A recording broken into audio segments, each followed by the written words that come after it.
Chapter 845. On the deserted main road of the Dalajan city, Arthas was riding on his loyal mount as usual, his beloved horse, Invincible, which had now become an undead warhorse. In Kuel Salis, he had an unpleasant experience. That ****starred, Darima was not content even in death. Instead of attacking him, he despicably attacked Invincible, using the high temperature of the sunwell to cut off one of its legs. This made him spend a lot of effort to refine the leg bone of the other undead warhorse with the power of darkness, and then connect it to Invincible. When Invincible was still alive, it died from a fatal injury caused by a broken leg. This made Arthas very unwilling to think back to that terrible moment many years ago. It was a very bad feeling. However, in the battle with the previous Elven King, the icy rage that was aroused by this matter was very helpful in defeating his opponent and successfully resurrecting Kel Thuzad. The arrival of Kel Thuzad made Arthas even more interested. Looking at him floating in front of him, from the Sunwell to Lordaeron City, and then to the Dalajan, the Lich seemed very quiet along the way. If this could be used to describe the Lich, a few days ago, it was Kel Thuzad who conveyed the order of the Lich King, asking the Scourge army to come to this ruins filled with Arthas memories. Although Arthas had some doubts about the order, he never raised any doubts. It was only yesterday that Kel Thuzad told Arthas about the true goal of the Scourge army, to summon one of the two commanders of the Burning Legion, Archimonde the Defiler, directly to the world of Azeroth. After hearing this news after an increasingly boring campaign, the former prince of Lordaeron was filled with curiosity and excitement. Because of the appearance of Duque, the Scourge army's sweeping momentum did not take shape. This was a sense of loss that even if they won, they would not be able to complete their mission. Suddenly, he thought that he could not completely suppress Duque now. If he had the legendary strongest warrior of the Burning Legion, Archimonde, behind him, would Duke Marcus still be able to stand proudly in front of him? Although they were both from Eredar, Archimonde and Jaden had completely different styles. Jaden preferred to use schemes. He did not hesitate to spend a large amount of time to achieve his and the Burning Legion's goals at the lowest cost. Archimonde, on the other hand, was the simplest form of violence.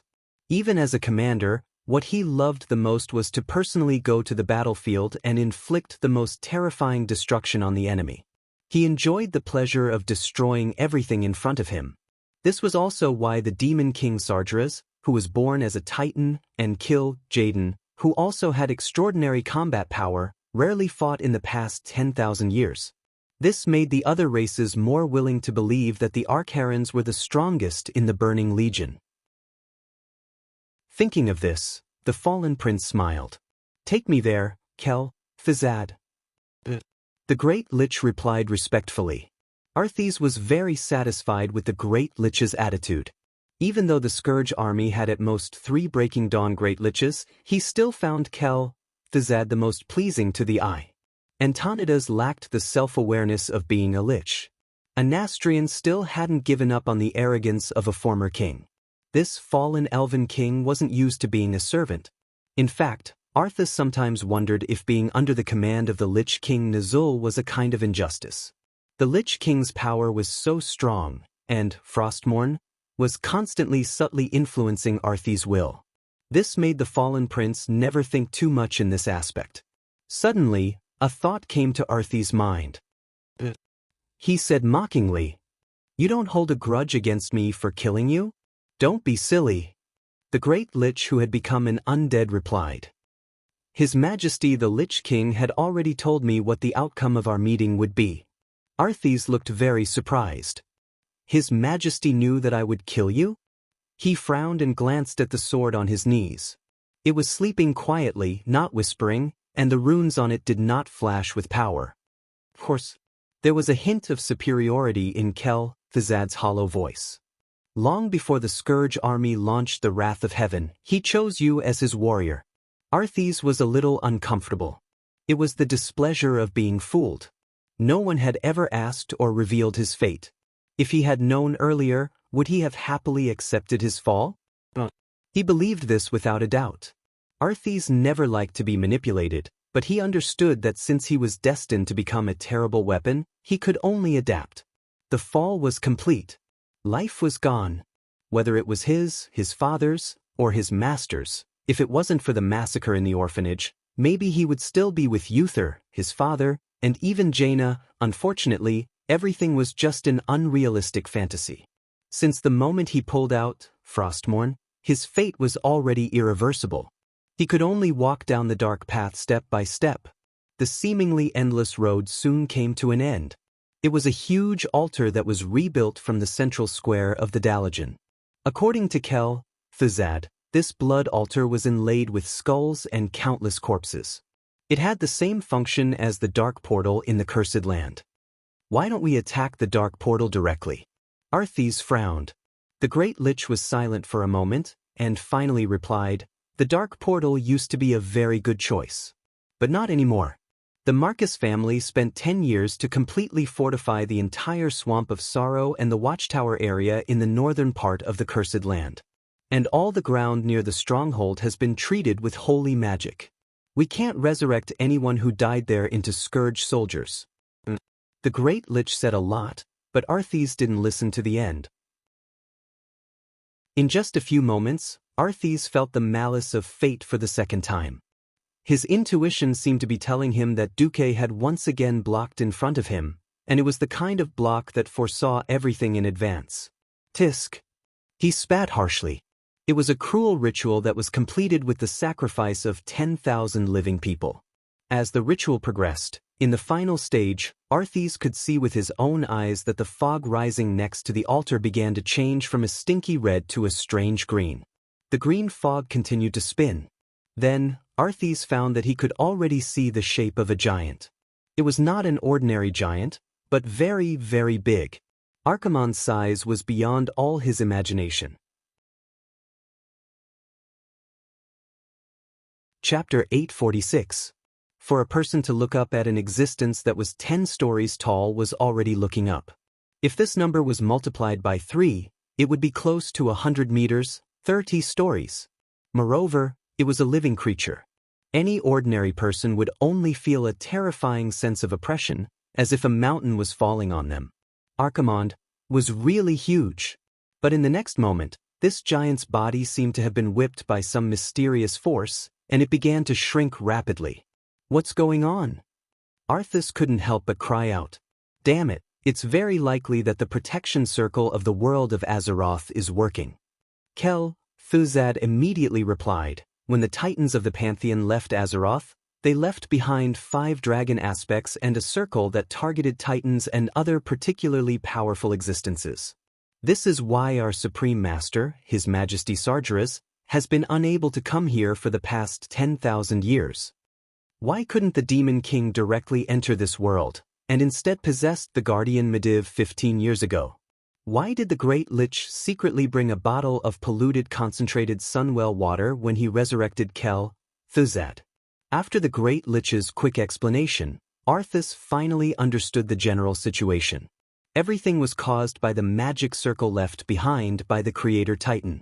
If the demon commander of the Burning Legion wanted to enter, either the dragon aspects were almost all destroyed, and the power of the magic circle would naturally be weakened, or he could use powerful magic to drive an intergalactic portal, and at the same time, master the password to pass through the magic circle.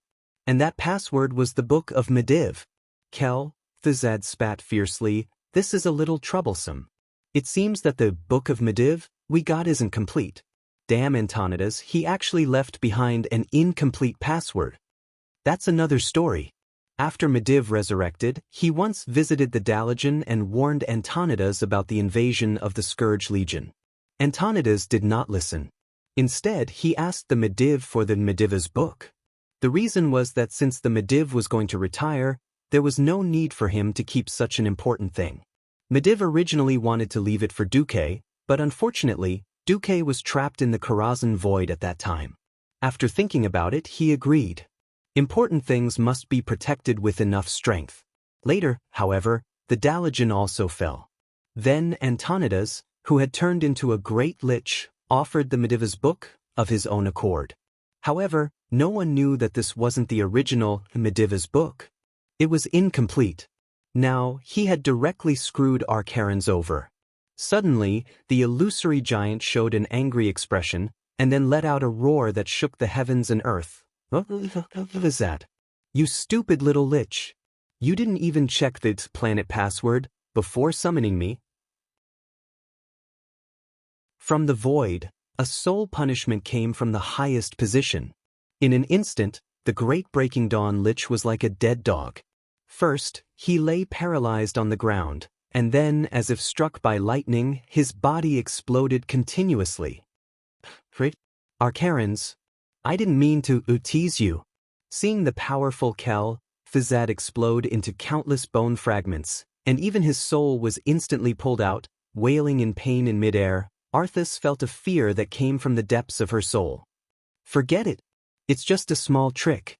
Even though they were separated by the endless void, Arcaran still used his powerful soul ability to search the great lich's soul completely.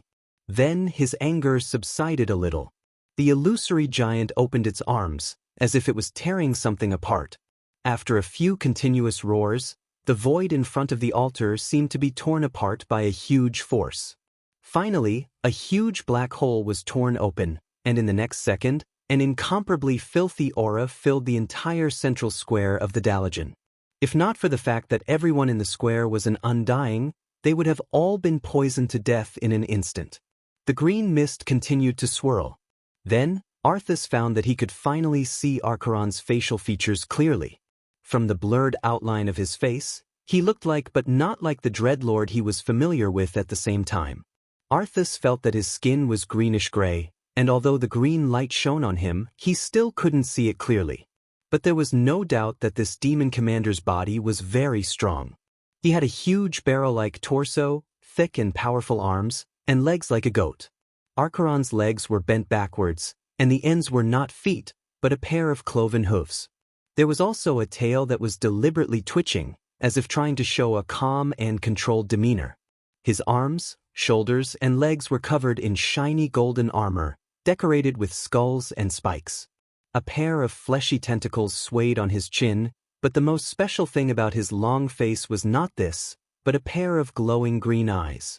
The evil green light was brighter and more eye-catching than the mist that swirled around him.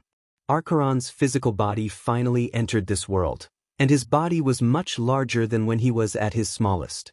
Unfortunately, it was still only half of his original height, about 16 stories, or about 50 meters. Azeroth. 10,000 years. The humiliation that the Burning Legion had suffered for 10,000 years had been unbearable. But this humiliation is about to end. Because I am coming. Arcaran's voice was deep and loud, shaking the entire Dalajan ruins. At first, Arthas felt that his bones were cracking, and it was some kind of auditory hallucination. Then he saw the pillars that kept shaking in the surrounding ruins, and the buildings that started to collapse. He finally realized that it was not an auditory hallucination. Even if he didn't want to admit it, he had to recognize that the demon in front of him, even if it was obviously weakened, was still far stronger than he could imagine. Arthas' neck unconsciously bent down, even if it was filled with intense shame and anger. Ignoring the fallen prince, Arcarans waved his hand again, and the great lich that had just been torn into pieces was perfectly pieced back together. Cultivate pays his respects to you. The great lich lowered his horned head. He was completely prostrated on the ground, not caring that his head had knocked into an unknown green pollutant. Great Arcarans, praise your mighty power. Praise your mighty power? You used your supreme power to forcefully open up the passage to this world. I hope that our next wholehearted service can slightly make up for the mistakes we have made. Arcarans waved his hand. Forget it. I can retain 50% of my power, which is already much better than the worst-case scenario I had imagined. This is enough.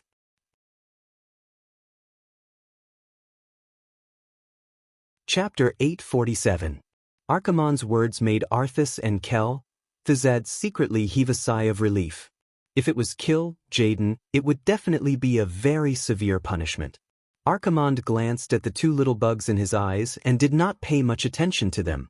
After all, even if they were pawns, they were still Kill Jaden's pawns. Since they were pawns he borrowed from Kill Jaden, it would not be good to break them. Archimonde spat out a mouthful of turbid air from his 2 huge nostrils and said nonchalantly, "It doesn't matter. Even if it's only half of my strength, it's enough. In this world, I am invincible." Ha! His wild laughter once again caused the entire Dalajan to shake. Many elite cave demons were suddenly sucked into the ground and squeezed to death in the cracks caused by the rupture of the ground. Archimonde was venting his joy and madness. In the midst of his laughter, the evil green light began to spread out endlessly. The earth trembled. Beside the kneeling Arthas, invincible, anxiously turned around and raised its front hooves, as if trying to avoid touching the ground as much as possible. Arthas tilted his head slightly and looked at the city of mages from the corner of his eyes. Once upon a time, those towers were the most beautiful at this time of the day. They shone brilliantly in the darkening dusk, magnificent and magnificent. But just as he was immersed in his memories, a deep explosion suddenly sounded. The tallest and most beautiful tower in the city suddenly collapsed. That was Antonida's mage tower. Originally, as a great lich who joined the Scourge army, his mage tower was allowed to be preserved. But as Antonida's soul was destroyed in Quell Delas, this mage tower became an ownerless object. It seemed that, like its master, it could not escape the fate of destruction. At this moment, its spire was slowly but inevitably tumbling down, and the whole tower seemed to be crushed by an invisible giant's hand. One had to know that this was not Archimonde's deliberate attack. This was just the shockwave caused by the ripples of his power. The rest of the city quickly collapsed and turned into dust. The sound of destruction rumbled in Arthas's ears, causing him to be shocked, but he didn't dare to raise his head. He had once commanded the Scourge army to single-handedly destroy Silvermoon City. However, he had fought the Dalajan twice, and the second time, he had only taken down the Dalajan with the help of Antonidas, the biggest spy.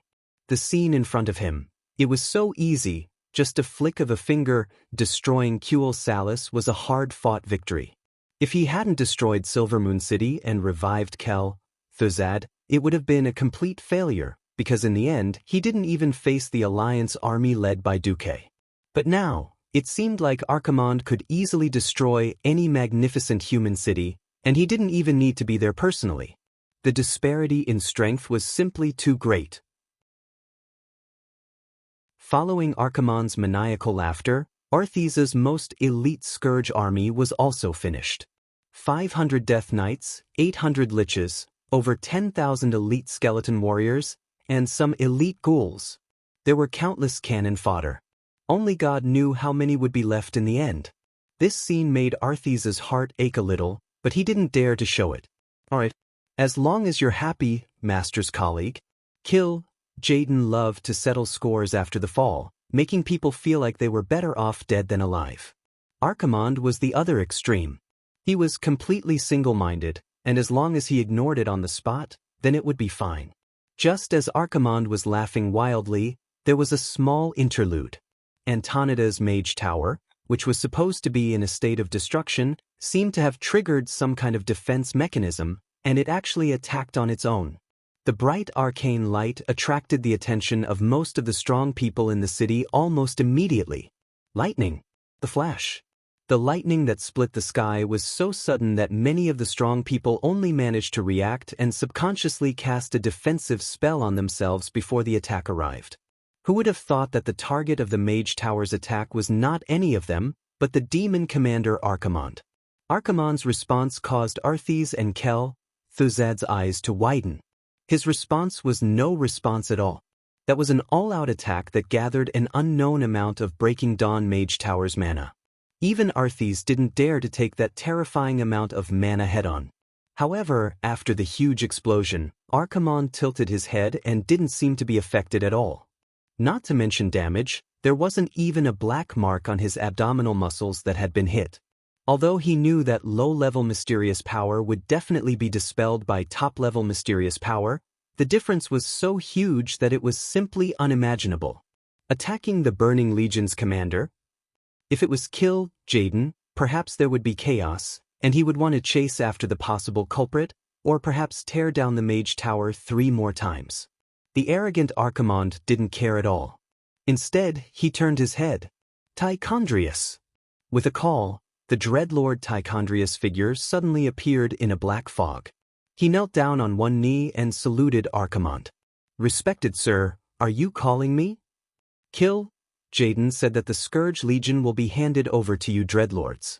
With that, Archimonde didn't spare Arthes and Arthes another glance. He seemed to sense his target, and then began to take huge strides towards his target. If he didn't guess wrong, Archimonde's target should be the World Tree on Mount Hyjal, Nordrassil. Only the World Tree. Only the Well of Eternity next to the World Tree could attract the attention of a super great demon like him. Important people had important people's goals. Small people had small people's thoughts. Thuzad's body seemed to tremble. Arthes understood why. For the Burning Legion, he spent more than 10 years in Azeroth, accumulated his strength in one fell swoop, and finally succeeded in summoning Archimonde's Lich King. Nazul was ruthlessly abandoned the moment he succeeded. Perhaps in the eyes of the mortals of Azeroth, Nazul was an incomparably terrifying Lich King. However, in the eyes of the Burning Legion's commander, Nazul was perhaps just an unimportant chess piece. Arthes pondered over Archimonde and Tichondrius, thoughtfully touching his chin. On his knee, Frostmourne coldly glowed. Almost at the same time, in Stratholme, Duque let out a scream. His face was ashen, and he couldn't control his emotions at all. F***CK.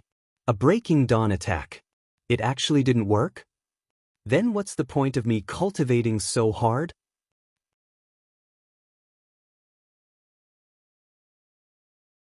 Chapter 848. The final blow of Antonida's Wizard Tower was naturally Duque's doing. If Duque could control the Wizard Tower once, he could control it a second time. Not to mention that Antonida's was no longer there. It seemed like Duque was a coward. No. Someone like Duque, who took the overall situation into consideration, was cautious, and seriously checked whether the original history was reliable. He was really the only one in the world. Chicken and eggs. Eggs hitting a rock. You won't die if you don't look for trouble. Adjectives like these all described the same situation, overestimating one's capabilities.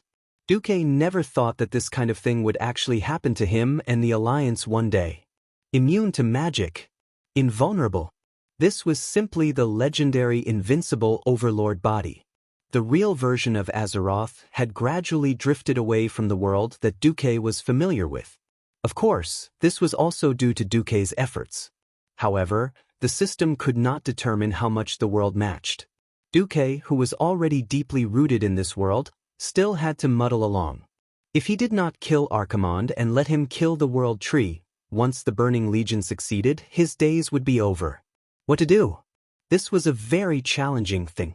The original Archimonde had looked for trouble by climbing the World Tree, and then was killed by the collective self-destruction of the Night Elf version of the Elf Pet. Elves were ancient souls living in the Kalimdor forest. Legend had it that they were actually the souls of the dead Night Elves.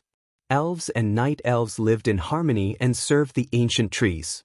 They could turn into various trees and grow into living buildings. For Duque, the most amazing thing about the elves was their self-destruction skill. Miraculously, ordinary people were immune to the self-destruction of the elves. Only professionals who had mastered magic and summoned creatures would be injured by the self-destruction. The self-destruction would consume the mage's magic power, which was commonly known as mana burning. As for summoned creatures, it would cause a huge amount of damage. According to history, Archimonde was clearly defined as a summoned creature. Calling it a summoned creature was a bit inaccurate. To be more precise, it should be a soul or creature that did not belong to this world. However, the damage from the fairy's self-destruction was also limited. Before heavily injuring Archerons, the little sprite, who had no attack power and slow movement speed, would just be sending herself to her death. Only when Archimonde was on his last breath would the little elf be able to send him on his last journey by self-detonating. Alright, the problem was back to square one. For example, Archimonde was a huge, invulnerable super demon with sky-high physical defense. How could they beat him half to death? Duque didn't just have a toothache. His eyes hurt. My ears hurt. His heart ached. The pain in the ass. There wasn't a single part of his body that wasn't aching. A headache was a headache, but as a qualified commander, Duke still announced the important news of Archeron's arrival at the first possible moment. During the military conference, the high-ranking generals fell into a deathly silence. Last time, Duque sent the demon king Sargeras into the bottomless abyss. The most important thing was that Sargeras had only descended with his soul in order to bypass Azeroth's protective spell formation. This time, it was Archimonde's true body that had descended. Although they did not know how strong he was, after seeing the images of the Dalajan ruins, everyone was still livid. Turalyon stroked his increasingly fluffy beard. Do we have a chance of winning against such a monster? Mograine suddenly slammed the table. This is our world. Our country. Our homeland. Even if the chances of winning are 0, we must stand up against evil. Sidon advised, Alexandros. Don't get too excited. No one can become a paladin if they don't have the heart to sacrifice themselves for justice. Our hearts are the same.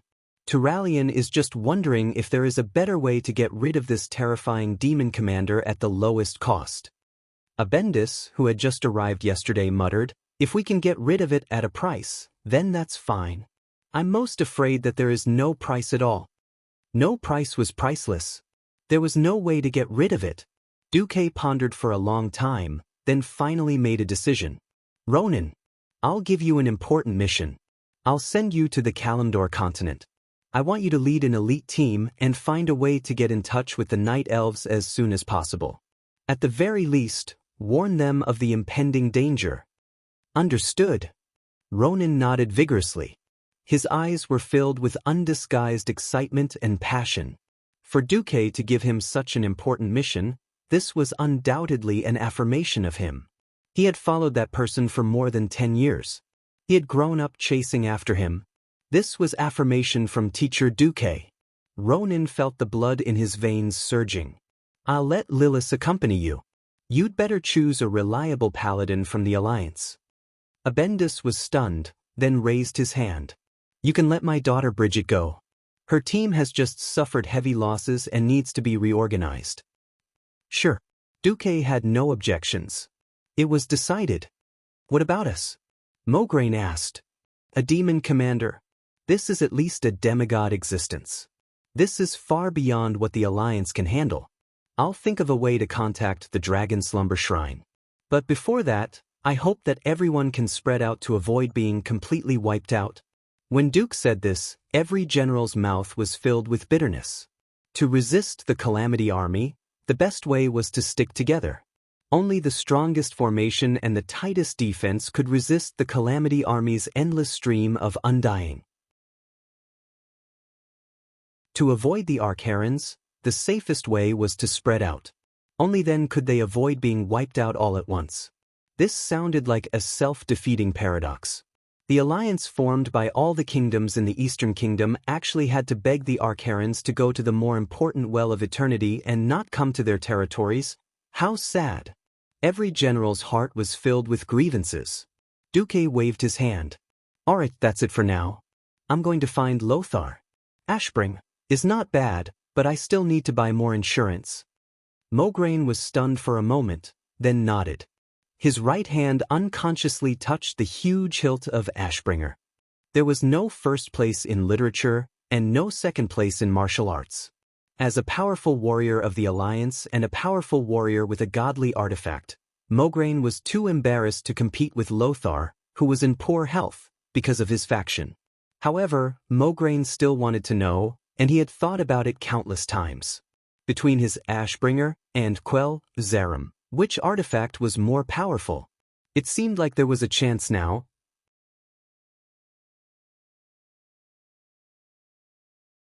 Chapter 849. Duque left Stratholme and used the teleportation portal to arrive at the South Sea city-state. The teleportation portal was on a hill by the sea. Duque had arrived in a hurry and didn't even have time to inform them. Hence, when the mages guarding the teleportation portal saw Duque's face, they were stunned for a good 10 seconds. The Alliance's magic imprint was on the other side of the teleportation portal. It wasn't a predetermined teleportation, but the teleportation level was too high, so they couldn't help but tense up. The mages guarding the teleportation portal even called over the captain of the mages in charge of defense. However, when they saw the face on the other side of the teleportation portal, they still felt as if their brains had crashed. The legendary hero and commander of the Alliance, Duke Marcus, who had fought 3 consecutive battles at the Dark Portal, had teleported over just like that? There was more than one accident. Near the teleportation portal, a young man dressed like an ordinary knight apprentice suddenly revealed a surprised expression. Uncle Duque? This time, even Duque's mouth turned into an O shape. He cried out involuntarily, "William?" He was William Rin, who had been respectfully called King Hua by countless players before Duque's transmigration. When Duke had gone missing, William had only been a 12-year-old kid. 10 years was enough for William to grow into an incomparably strong young man. The good genes he inherited from his parents gave him a very masculine, square face. His chiseled facial features gave him a sense of fortitude. On top of that, he had been training day after day, year after year. Even through the armor, he could feel the surging power hidden under the armor and clothes. William almost sprinted over and gave Duque a big bear hug. "Uncle Duque, I'm so happy. I haven't seen you for 10 years, and you can actually recognize me at a glance." Nonsense. Would I say that I've seen your adult appearance every day for many years? Although there were already scars on your face back then, heroes couldn't be replicated. Although one could be trained in martial arts and impart all kinds of knowledge, one thing couldn't be repeated was experience. The current Varian was far from the Varian who had gone through so many trials and tribulations and matured. Duque could tell at a glance that he was strong, but that was only in terms of his body. Duque was very happy to see William, and he patted his back hard. "Brat, I'll recognize you even if I turn into ashes." "Uncle Duque, why are you here? We haven't received any news." "I was going to ask you the same thing. You're the king of Stormwind, and yet you've come to the front lines dressed like this. What is this?" William's face fell. It was only then that he realized that he had secretly come here on a boat without Lothar's knowledge. Little did he expect that before he even saw the Calamity Troop, he was too excited to see Duque. Duque smiled. He didn't need to pay special attention. He already saw a large group of guards in the surroundings. This hothead didn't realize that there were at least 20 Wang family guards and MI7 bandits around him. All right. If Lothar asks, tell him that I asked you to come to the front line for training." William's eyes lit up. "Uncle Duque is the best." "Yes, where's Anduin? I heard that he came back after recovering the Earthy Highlands," Duque asked. "Her Majesty Queen Menethil and Marchioness Barov came today. Uncle Anduin went to meet them anxiously." Duque's eyebrows twitched. "What kind of wind is this? Why are they here?" Suddenly, Duque thought of something. "William, you just arrived?"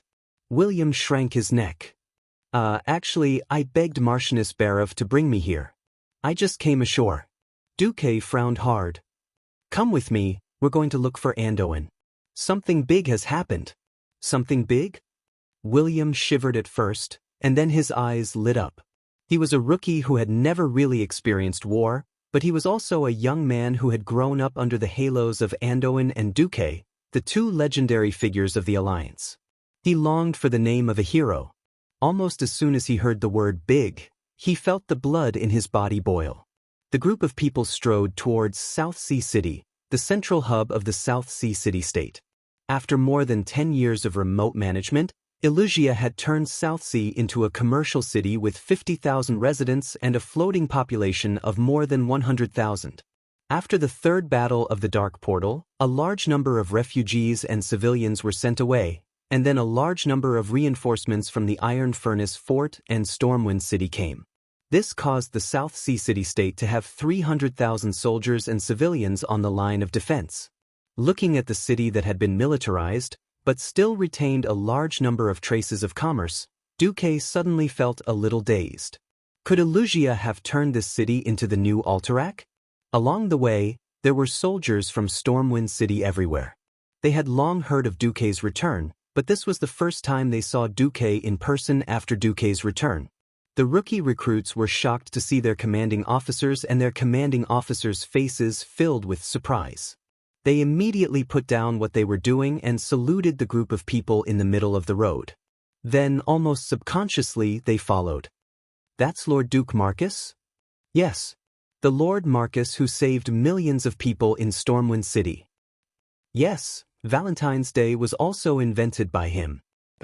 With a child, Mary has no choice but to marry me." Most of the rookie soldiers who remained in the army more than 10 years later were already in the middle and upper echelons. The respect that the corps members had for Duque quickly infected the recruits who had grown up under Duque's name. Many of the recruits were orphans from back then.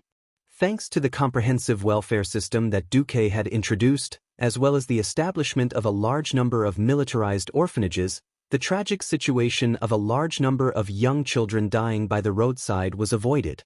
When they found out that the person leading the group of people in the middle of the road was Duque, many of the recruits couldn't help but burst into tears.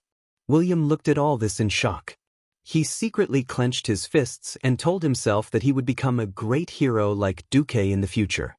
He would become the one respected by the people.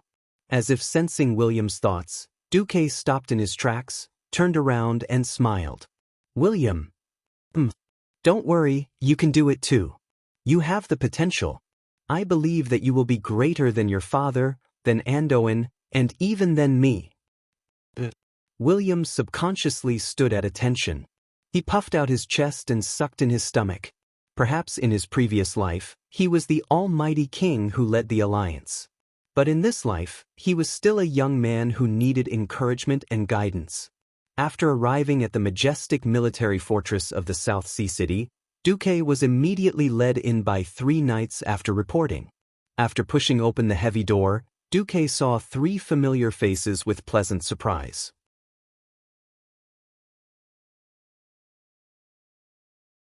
Chapter 850.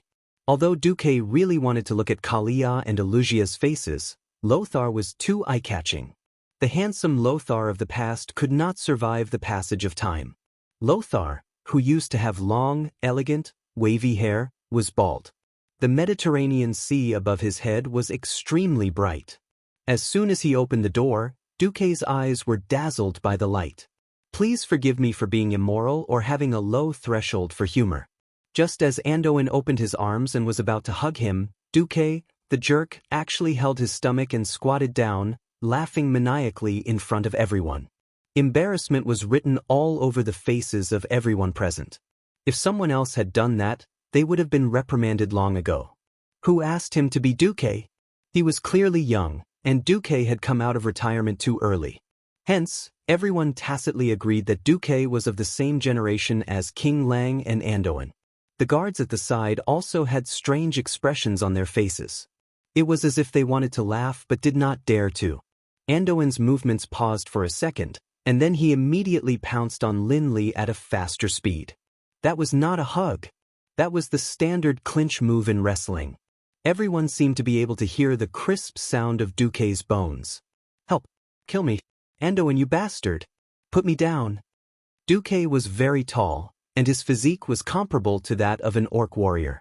The difference in physique, coupled with the fact that Duque deliberately went easy on him, made the scene look as hilarious as it had been more than 10 years ago. The onlookers all had a smile on their faces. Speaking of which, only such an incomparably harmonious relationship could allow them to believe in each other even after losing contact for 10 years. Even after Duque's return, he had not returned to Stormwind City even once before today. Stormwind still steadfastly supported Duque and cooperated with Duque's actions. It was finally over. Duque seemed to have been put on his shoulder, but in fact he was dragged to the conference room like a dead dog. "Damn it. You're still so strong. Go ahead and be happy. I'm already over 60 years old, and the only thing I can brag about is my strength." Anduin's face was full of sorrow. In this era of material scarcity, people who could live past 60 years old were considered to have lived a long life. Duque shrugged. It's better than lying on a sickbed and waiting for death. Anduin glanced at William, who had shrunk his head back, and shifted his focus back to Duque. Why do you still look like you were 18 or 19 years old? Duque stuck out his tongue. Do I have to tell them that the Red Dragon Queen has granted me immortality now? Anduin did not mind.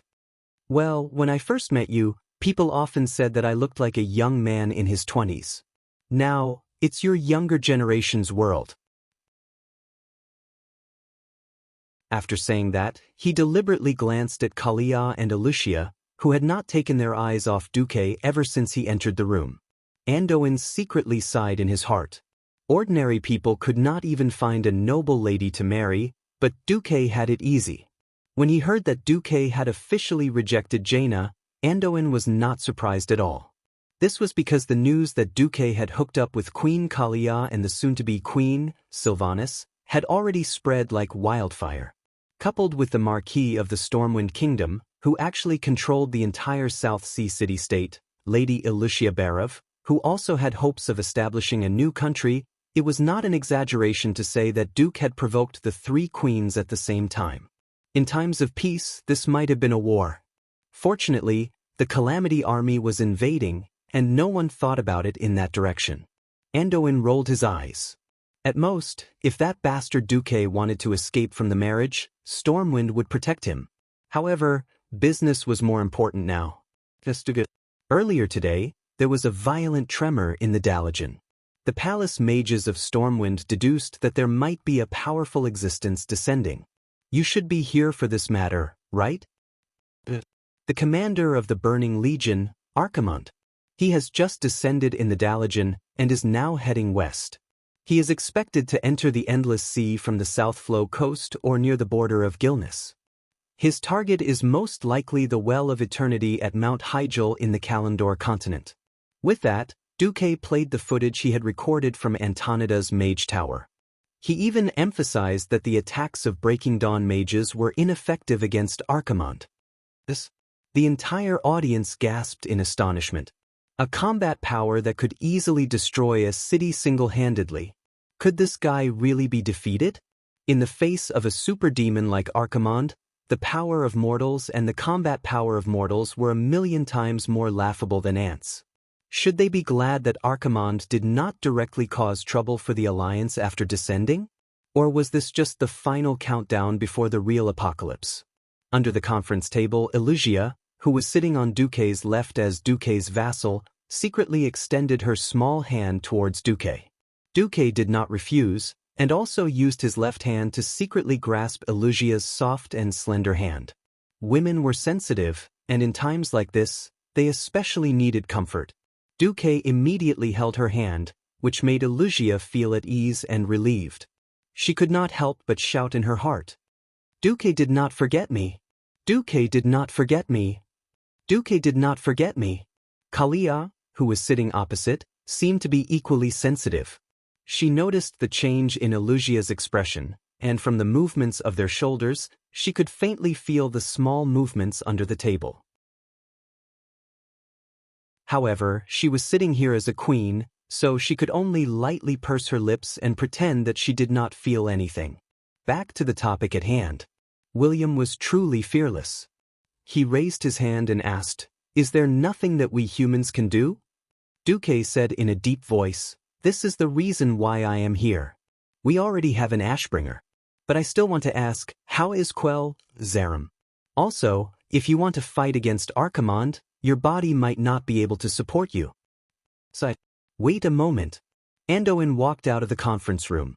Not long after, he carried a big sword that was still emitting a soft golden light even though it was sheathed in a huge scabbard. On the conference table, under William's excited gaze, Anduin pulled out Quell, Zarim. Golden light. Dazzling. That holy aura seemed to be substantial, and it surged towards them like layers of waves. Looking at it, it was easy to recall Anduin's heroic bearing 13 years ago, when he used this sword to cut through all the obstacles on the battlefield and annihilated the orcs. However, he did not know if it was an illusion. He just felt that this sword seemed to be a little narrow. Andoin, the sword has indeed been recast, but after it broke back then, there was a long fragment that could not be put back together no matter what.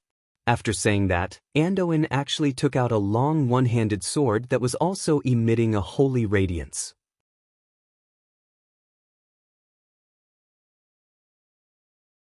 Chapter 851.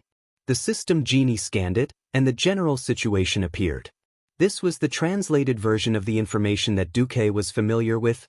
Unknown holy sword bound after pickup unique one-handed sword 90-155 damage, speed 2.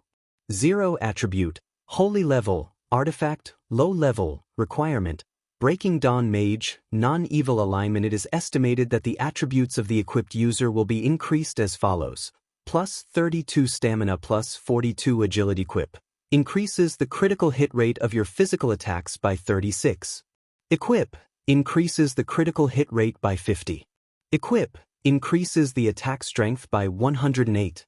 Equip possibility of hitting, shoots a holy arrow at the target, dealing 308 to 412 points of holy damage and an additional 100 points of holy damage within 10 seconds. Equip deals 10 points of holy damage to enemies who attack you with melee weapons. Looking at this long and sharp sword, almost like a piercing sword, the incomparably dazzling holy sword, Duke's testicles were faintly aching. Fate seemed to be playing a huge joke on him. A divine weapon that had never appeared in the original history was right in front of him. Its gorgeous attributes and special effects were definitely superior to all epic weapons in this era. It might even be superior to other divine weapons by several streets. 99% of its attributes were flawless. If it was taken out, most melee professionals in the world would go crazy for it. It was a pain in the ass because the equipment requirement was for a Breaking Dawn Mage. What the hell is this? A melee weapon for Breaking Dawn mages? It was true that mages could use one-handed swords. Before transmigrating, Duque had teased his mage friends in the game. Damn it, if you can't fight, can't you just rush up and kill the boss with your staff? However, this holy sword, which was clearly meant for thieves who use swords, was actually limited to Breaking Dawn mages. Wasn't this asking Duque to stab Archimonde with the sword? Such a small sword for Archimonde to use as a toothpick? What kind of divine weapon is this? Duque, who was used to safely hiding behind and casting magic, was shocked when he found out that this meant he had to fight at close range. Andoin also knew how unreliable this sword was. He could only shrug and say helplessly, "I don't know what happened either. After the sword broke, I went to find Magni to reforge it." In the end, he still insisted that this was the guidance of fate. The guidance of fate? Fate my ass. If I didn't change your fate, you, Noxus, would have been dead 13 years ago. Lothar continued, "If it was someone else, I would think that Magni was crazy. But if it's you, I think this might be a special opportunity. Come to think of it, your talent in close combat isn't bad. After all, you stabbed Sargeras and beat up Deathwing." Duque couldn't hear what Lothar said after that, because he was already in a mess in the wind. Duque wasn't afraid of death because he could resurrect. Duque had always tried his best to stay as far away from those who played with dark magic and plundered souls. One had to know that even though Archimonde looked like a maniac in melee combat, he was actually more skilled at magic than most mages. He could still remember Archimonde's finger of death. This unreasonable dark magic was definitely powerful enough to destroy the heavens, the earth, and the air. If he was hit by it, Duque's soul would fall in minutes. Even the angel sister, who could only be seen after death, couldn't save Duque. This time, if he died, he would die. In the past, Duque had the fearless image of a mage who wrote novels and a warrior. But aren't you a legendary hero? Aren't you the dragon slayer Duque? You even dared to fight Sargeras. Why don't you dare to fight Sargeras' underling? When Duque rose higher and higher with all kinds of achievements, people would unknowingly have higher expectations of him. It was like a ruffian who became a hero, and people would praise him loudly. On the other hand, even if a hero slaughtered one evil dragon after another and saved countless people, people would only think of him when the next evil dragon appeared. For a moment, Duque almost wanted to abandon this burden. He had never been a true warrior. Even after transmigrating for so long and doing so many earth-shattering things, he was still an ordinary university student. He could be resurrected after losing his moral integrity, and he could sacrifice his courage at almost no cost. No one knew that because he was afraid of his soul being captured, Duque had been avoiding Ingang and other demon warlocks who were far more powerful than him. For example, he had never faced the demigod warlock ghoul, Dan, even once. Moreover, this time, he was no longer facing an enemy of similar strength, but a demon commander who was far beyond his imagination. It wasn't just him. Even Elugia, who was secretly holding his hand, grabbed his hand instead. She was clearly saying, "Don't go, that's the demon commander. Only a demigod should deal with him." However, Duque still held out his hand. It wasn't the left hand that Elugia was pressing down on. It was the right hand. He used his right hand to grasp the hilt of the unknown longsword. There was a bitter smile on his face. "I came for insurance. I just didn't expect this insurance to be myself." Anduin took a deep breath. "You're hesitating." Unexpectedly, Duque didn't deny it. "I thought you were a fearless and gutsy non-human monster." Duque was silent. However, Anduin walked over and patted Duke's shoulder under William's expectant and slightly disappointed gaze. He didn't face Duke, but spoke to William instead. "Don't worry, Anduin." "William, did you see that? A true hero isn't a fearless madman. Even the great hero in your eyes, Duke Marcus, would still be afraid, worried, and hesitant. This is normal, because only those who act like that are real people." Not only William, but even Duke's face was filled with astonishment. Anduin continued, "This is a crisis of the world. Who wouldn't be afraid when facing such an opponent? However, among 10,000 people, there would always be one or two who would stand up for various reasons. Maybe it's for honor, or maybe it's because of responsibility, or some other messy reasons. But these are not important. As long as one makes the crucial choice at that crucial moment, regardless of whether he succeeds or not, he is already a hero at that moment." Duque was stunned. William took a deep breath. "Uncle Anduin, were you afraid when you went to Karazhan back then?" "Of course. I was afraid too, but I had to go because I had your father and you behind me, the kingdom, and millions of Stormwind people. And Medivh was one of my few childhood friends. So I had to go. It's not an exaggeration to say that I became a hero because of my responsibility."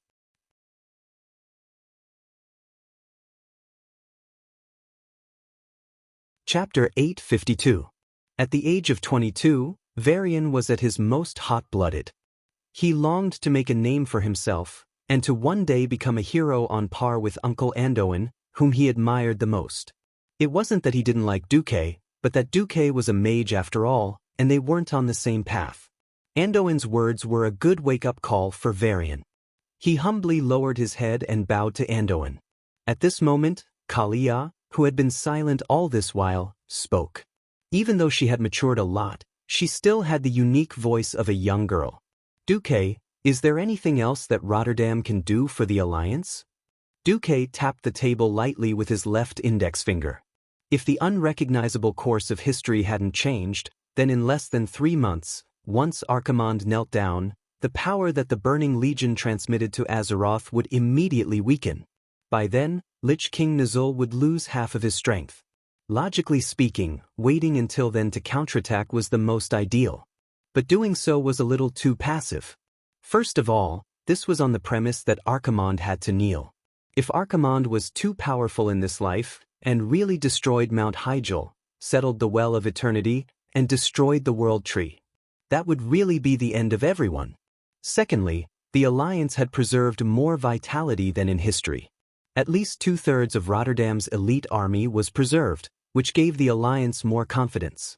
There would no longer be the Scarlet Crusade, which was cursed like a dog, and the slightly bitter Silver Dawn, which was praised by tens of thousands of people. Moreover, Kalia had become the queen. It would be too much of a waste if she was simply placed in the palace as a mascot. Just as Duque was thinking about it, he suddenly received a new message. It was a magical image sent by a mage apprentice who had sacrificed himself. In the image, Archimonde's huge body swept across the fragile Rotterdam continent all the way to the west. In the lands invaded by the Calamity Army, only all living things died, and everything withered. At least the land was still the land, and the forest was still the forest. The places that Archimonde passed through were all easily burned by the flames that flowed out of his body.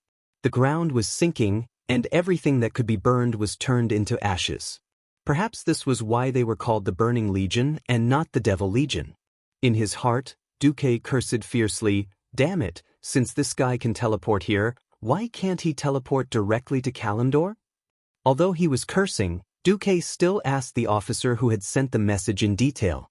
The news he got was that Archimonde had already gone to the vicinity of Orson Farm in the Silver Pine Forest in the west of the Lordaeron continent. It is estimated that the gigantic demon will arrive at the South Stream coast by late tomorrow, the messenger reported. Duque pondered for a moment and gave his first order. "Tell Dalin to clear the sea route. Don't come into contact with the Arcarans." Turning his head, Duque looked at Queen Kalia, who looked hopeful and eager for a quest. "Please inform Mograine. Have Abendis and Turalian push the front lines back to the Soderil River, then have Dathrahan and Mograine personally lead the attack on Caer Darrow." Caer Darren? Elucia trembled. She could never forget that place. After all, she had lived in Caer Darren for her entire childhood. Unfortunately, Elucia, that place has become the biggest base for the Church of the Damned. The Scourge Army calls it Scalomance. The Dark Dean, Jaden, has been continuously training dark acolytes and necromancers there. Destroying that place is equivalent to cutting off an important source of manpower for the Scourge Army. Anduin snapped his fingers. He seemed a little happy. Not a bad idea. Also, that place is near the front lines. But don't they have 2 Breaking Dawn Great Liches? Shouldn't we? Duque shook his head. You don't know those 2 Great Liches well enough. A Nastrian isn't the kind of guy who is willing to follow orders and be a dog. Kel, Thuzad doesn't like to fight head-on. Before all his subordinates die, he won't fight. But just in case, I can ask Krasis to help attack Caer Darren. If anything happens, he can still hold on until I teleport over. Kalia smiled. Then I have no problem. What about us? William was a little excited. Call Magni. We'll go to the Dalajan and have an armed patrol. William immediately became dispirited. He wasn't lacking in intelligence. He immediately understood what this meant. Archimonde had roared in the Dalajan and turned the Dalajan into ruins. It was conceivable that Arthas would evacuate the Dalajan. Now that the Scourge Army was powerful, attacking Rotterdam would provoke Arthas to retaliate fiercely. Any commander with a clear mind would know that it was impossible to take down the Scourge Army in one go. The best way was to plan slowly. Hence, attacking the Dalajan was more of a political gesture.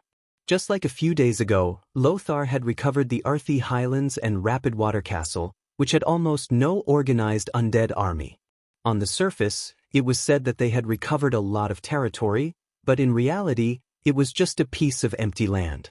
Except for the most determined people in Rapidwater Castle, no one would be willing to continue to stay there.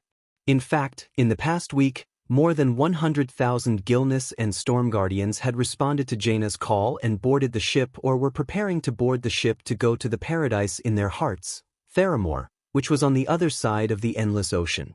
After a long discussion, they finally decided on the missions of each legion. After the meeting, Lothar found Duque in private and told him a piece of news that wasn't surprising to Duque. If we have to go to battle against Archimonde this time, I won't be able to go. I plan to give Quell the Zerm to Durain. Ando in your body, Lothar smiled bitterly. I got injured when I was young. I only realized that it was terrible after I was 60 years old. My bones and muscles hurt all the time. Lothar took off his coat and pointed at the various scars on his body. Duque noticed that several of the scars were left from the battle with Orgrim. Thinking about how Lothar had once again led the army to battle despite his illness, Duque couldn't help but feel a lump in his throat. Then, as a warrior, dying on the battlefield is the best ending. However, if I want to weaken the hope of the Alliance and all the intelligent species in the world to win, then I'd rather give up my divine sword and let the stronger younger generation gamble on the future of humanity. I've already decided on this matter, don't try to persuade me. You should know Turayan well. He's a good guy. Indeed. I'll leave it to you this time. I hope you can have good news. If you fail, don't worry, I'll be there. Even if I have to carry a broken sword, I'll go and fight Archimonde. Lothar was clearly saying those words in a relaxed manner, but Duque could deeply feel that Lothar was full of helplessness and sensed that he was past his prime. Duque's chest tightened. Not only did he feel respect for Lothar, but he also felt extremely regretful. Veterans don't die, they just wither.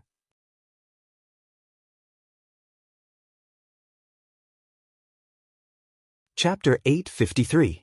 There was hesitation and the thought of retreating. Compared to a true hero like Lothar, Duque felt ashamed. His title as a legendary hero was more like a blasphemy to the word hero. It had nothing to do with past achievements, but purely the difference in ideology. Duque summoned his courage and said, "Yes, Anduin, actually, you might also know that the longevity of the High Elves and their original ancestors, the Night Elves, actually comes from the blessings of the dragons. To be precise, it comes from the blessings of Nosdorm." Lothar narrowed his eyes, seemingly having already guessed what Duque was going to say. Before Duque could say it, he waved his hand gently to stop Duque. Perhaps living beings will instinctively pursue the so-called longevity, immortality, and even eternal life. However, I don't think that too long of a time is a good thing for a living being. Look at the High Elves. Even if they don't have an infinite lifespan, what have they done in the past thousands of years? They have fallen and corrupted because of emptiness, and imprisoned the thoughts of themselves and their compatriots because of their lack of progress. In the past 7,000 years, has the entire Kuel Salis kingdom ever improved at all? Lothar's words made sense, and Duque was speechless. It is precisely because of the shortness of human life that we cherish it. Humans will seize the most glorious years of their lives to invent, create, and do all kinds of valuable things. Look, when I was young, the entire world only knew about swords and magic. Lothar then pointed his finger at Duque's eyebrows. However, the hot weapons and steam civilization that you promoted have overturned the lives of the people of Stormwind in the past 13 years. If it weren't for the existence of transcendent professionals, and if it weren't for the fact that cannons couldn't destroy the undying and demons, there would be no need for longswords and holy light to exist at all. Think about it, isn't this a miracle created by humans? Duque's breathing quickened all of a sudden. He waited, eager to hear Lothar's last words. Indeed, Anduin Lothar, the name with a sacred meaning, and the greatest words left by the greatest man of this era, did not disappoint Duque. That is to say, life is great because it's short, life is glorious because it's limited. Duque was shocked to the point of being unable to control himself, as if a bucket of cold water had been poured over his head. Duque suddenly understood why Lothar would choose not to marry and would rather let the noble and great Arthi bloodline end in his generation. Noxus believed that there was no need for Thoradin the Great's bloodline to continue existing after a more inclusive and greater alliance. Suddenly he felt like crying. But he couldn't cry. Lothar left, leaving Duque alone in the wind, gazing into the distance. As the night deepened, Ilucia came to Duque's side. "It's getting late. Get some rest." If the soldiers below see you in such a melancholic state, they will start to doubt their future. Yes. In the past 10 years, in order to avoid agitating the Rotterdam kingdom, the Barra family had never sent any of their members to take up important positions in South Sea Castle. However, as the former lord of South Sea Town, the Barra family's influence was everywhere, and they were the de facto masters of South Sea City-State. Hence, the Barra family owned an independent villa on the hill to the west of South Sea Castle. Following Ilucia to the so-called resting place, Duque was stunned to discover that the style of the villa was completely modeled after the villa on the side of the Wind Lake that he often stayed in. It was not just the exterior, but even the things inside were arranged exactly the same, except for those that were too precious to be replicated. The master bedroom was arranged according to Duque's bedroom in Karazhan. Clearly, that was not something that could be done overnight. More importantly, many of the things in the villa were obviously Windrunner style, which was left behind by the two female owners of the Wind Lake Villa. In fact, she had even discovered and imitated many small details. If Alicia was a jealous or narrow-minded woman, she would never do such a thing. What was effort? That was effort. Duque suddenly sighed. Alicia was too good to him. In the 10 years that he had been missing, Alicia had supported the entire Marcus family without complaint or regret, ensuring that his policies and plans could continue to be implemented, and even providing for all the expenses that his so-called fiancée, Gianna, had. When he had just returned, when his magic circuit was in a mess, she did not hesitate to split her soul and offer up her magic circuit to help him through the difficult times. When he rushed to the Daoist to besiege Arthas for the first time, Alicia endured the pain in her soul and rushed back to Stormwind City to organize the logistics of the army. This young lady of the Bara family, who had almost been completely ruined, had silently shouldered so much with her feminine body and weak shoulders. However, she had never been jealous of Aurelia and Sasha. She put herself in a low position and did all this silently. Alicia? Alicia, who had been tugging at the hem of her skirt nervously, not knowing if Duque liked her, was stunned for a moment before coming back to her senses. While I'm back, I'll first fix your magic circuit. No, your battle is imminent. You need more? Obviously, Alicia had misunderstood. Duque did not say anything, but only deeply pressed his lips on hers. The woman's uneasy heart suddenly calmed down. Duque smiled. Don't you think that if you get your magic circuit back, it will be more convenient for you to open the portal to find me? Alicia's face instantly turned red. From her cheeks to her neck, to her collarbone, to her half-exposed peaks, she was all bright red. Actually, I didn't mean to drag you down today, but when I think that I haven't really had you, and that I might lose you soon, I suddenly feel very scared. Duque breathed into Alicia's sensitive ear. Today, in addition to fixing your magic circuit, I will also help teach you alchemy. Alchemy? When did Duque learn this thing? Or did Duque learn it in the past 10 years in Karazhan? Duque added in a low voice, it's the most mysterious human alchemy in the world. What? The human body was very mysterious. It consisted of 45% to 75% water, about 8% blood, 35% to 40% bones, and a certain amount of protein, fat, and muscle. The specific method was to first purify the parent body, usually just washing it clean, and then draw a magic circle with your finger. Usually, you would focus on the important parts, and wait for the parent body to warm up. The last step was the most important step, pulling out the long sword needed to summon life, stabbing it into the center of the magic circle, repeatedly stabbing straight, stabbing left and right, and stabbing back until the blade burst with the light of life. There was a chance to complete human alchemy in 10 months.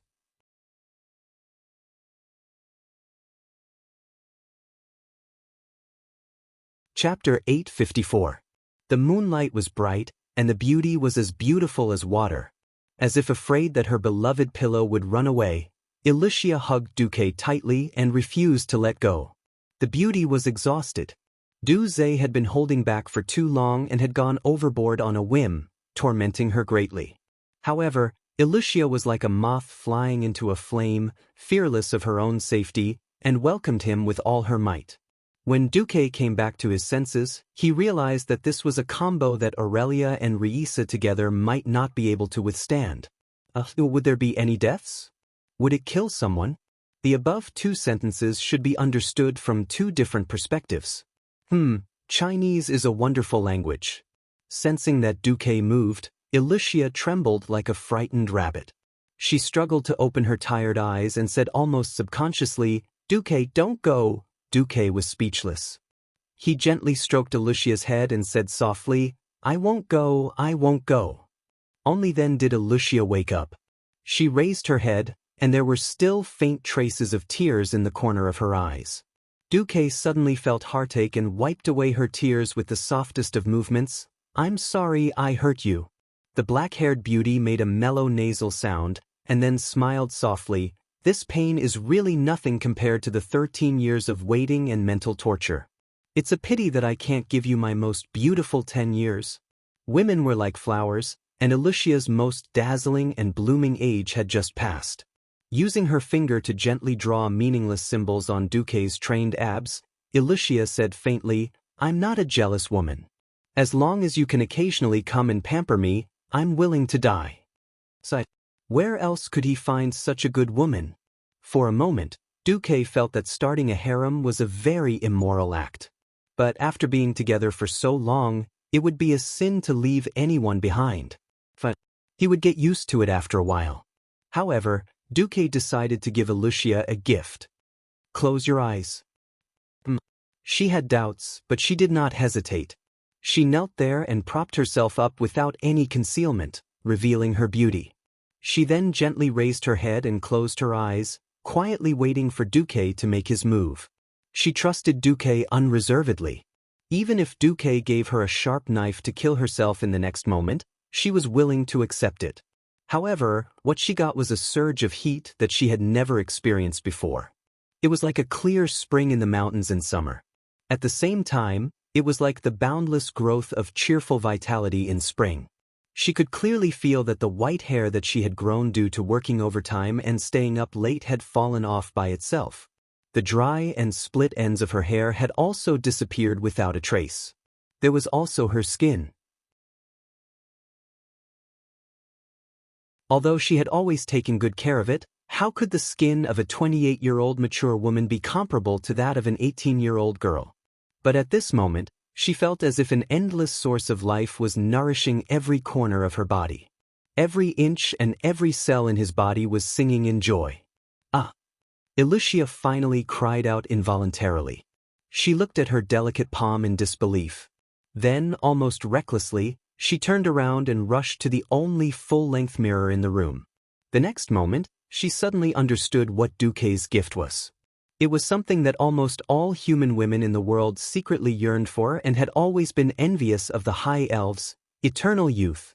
If it was given to her by someone else, she would most likely think that it was some kind of magic or high-level scam. But the person who gave her the gift was Duque. The Duque who saved the Red Dragon Queen, Alexstrasza, was also her lover. Duque gently hugged Alicia and whispered intimately, "Isn't it just 10 years? If you want 100 years, 1,000 years, I can give it to you." Alicia was so excited that her tears were like a broken dam. She turned around and kissed Duque frantically. The second round of human alchemy had begun. The next morning, there was another military conference. William was dumbfounded to see that the two ladies who had participated in the military conference the day before had completely different reactions. Alicia was in high spirits. What was more exaggerated was that she seemed to be 10 years younger. In the past, William had felt that Alicia was a very obvious older sister. Why did he feel that she was the same age as his queen now? On the other hand, Queen Kalia, Her Majesty seemed to have not slept well the whole night. Even though she covered it with rouge and makeup, one could still see the obvious eye bags and dark circles under her eyes. Just as William was about to ask the queen if she had not slept well the night before, the old Andoan kicked him harshly under the table. On the contrary, the Bronzebeard brothers, who had just arrived with the new dwarf army today, looked confused. Then, Duque suddenly felt like strangling Magni's big mouth, because the dwarf king had made it clear from the start. "Duque, what the hell are you doing now? How many queens have you offended? Let me tell you, if you cause a civil war in the alliance because of this, I won't save you." His words made Kalia so embarrassed that she wanted to find a hole to hide in. She and Duque were innocent. Theoretically, Duque was embarrassed. He decided to be an ostrich. "I don't know anything. I really don't *king know anything. I don't care if you believe it or not, I believe it myself." Yes, the plan worked. In the following week, the alliance's two armies advanced at the same time. It was not considered a joint attack, but it was actually challenging the Calamity Army's bottom line. Without any obstacles, the Alliance's southern army recovered the Dalajan ruins. Along the way, the number of wandering undead they encountered was only in the 4 digits, which had nothing to do with the Calamity Troop. William went up excitedly and cleaned them up in a few moments. The boring victory made William lose interest. Uncle Duque, will the Scholomance Academy resist more fiercely? If I had known, I would have gone there to take a look. There won't be any fierce resistance there, Lothar said with certainty. William continued to ask. Because the one in control of the Calamity Army is no longer the Lich King Nizul. If I'm not wrong, when Archimonde descends, the control of the Calamity Army will fall into the hands of the Dreadlord tribe. Of course, they would want more of Nizul's loyal followers to be destroyed. The Scholomance Academy nurtured people from the Cursed Church, and the founder of the Cursed Church, Kel Thuzad, was a loyal follower of Nizul and Arthas. The cunning Dreadlord was, of course, happy to see the Scholomance Academy kneel down. On the other side, the liches that had been transformed from high elves were also happy to see this scene. Would Arthas and Kel Thuzad, these 2 lone commanders, rush to save the Scholomance Academy?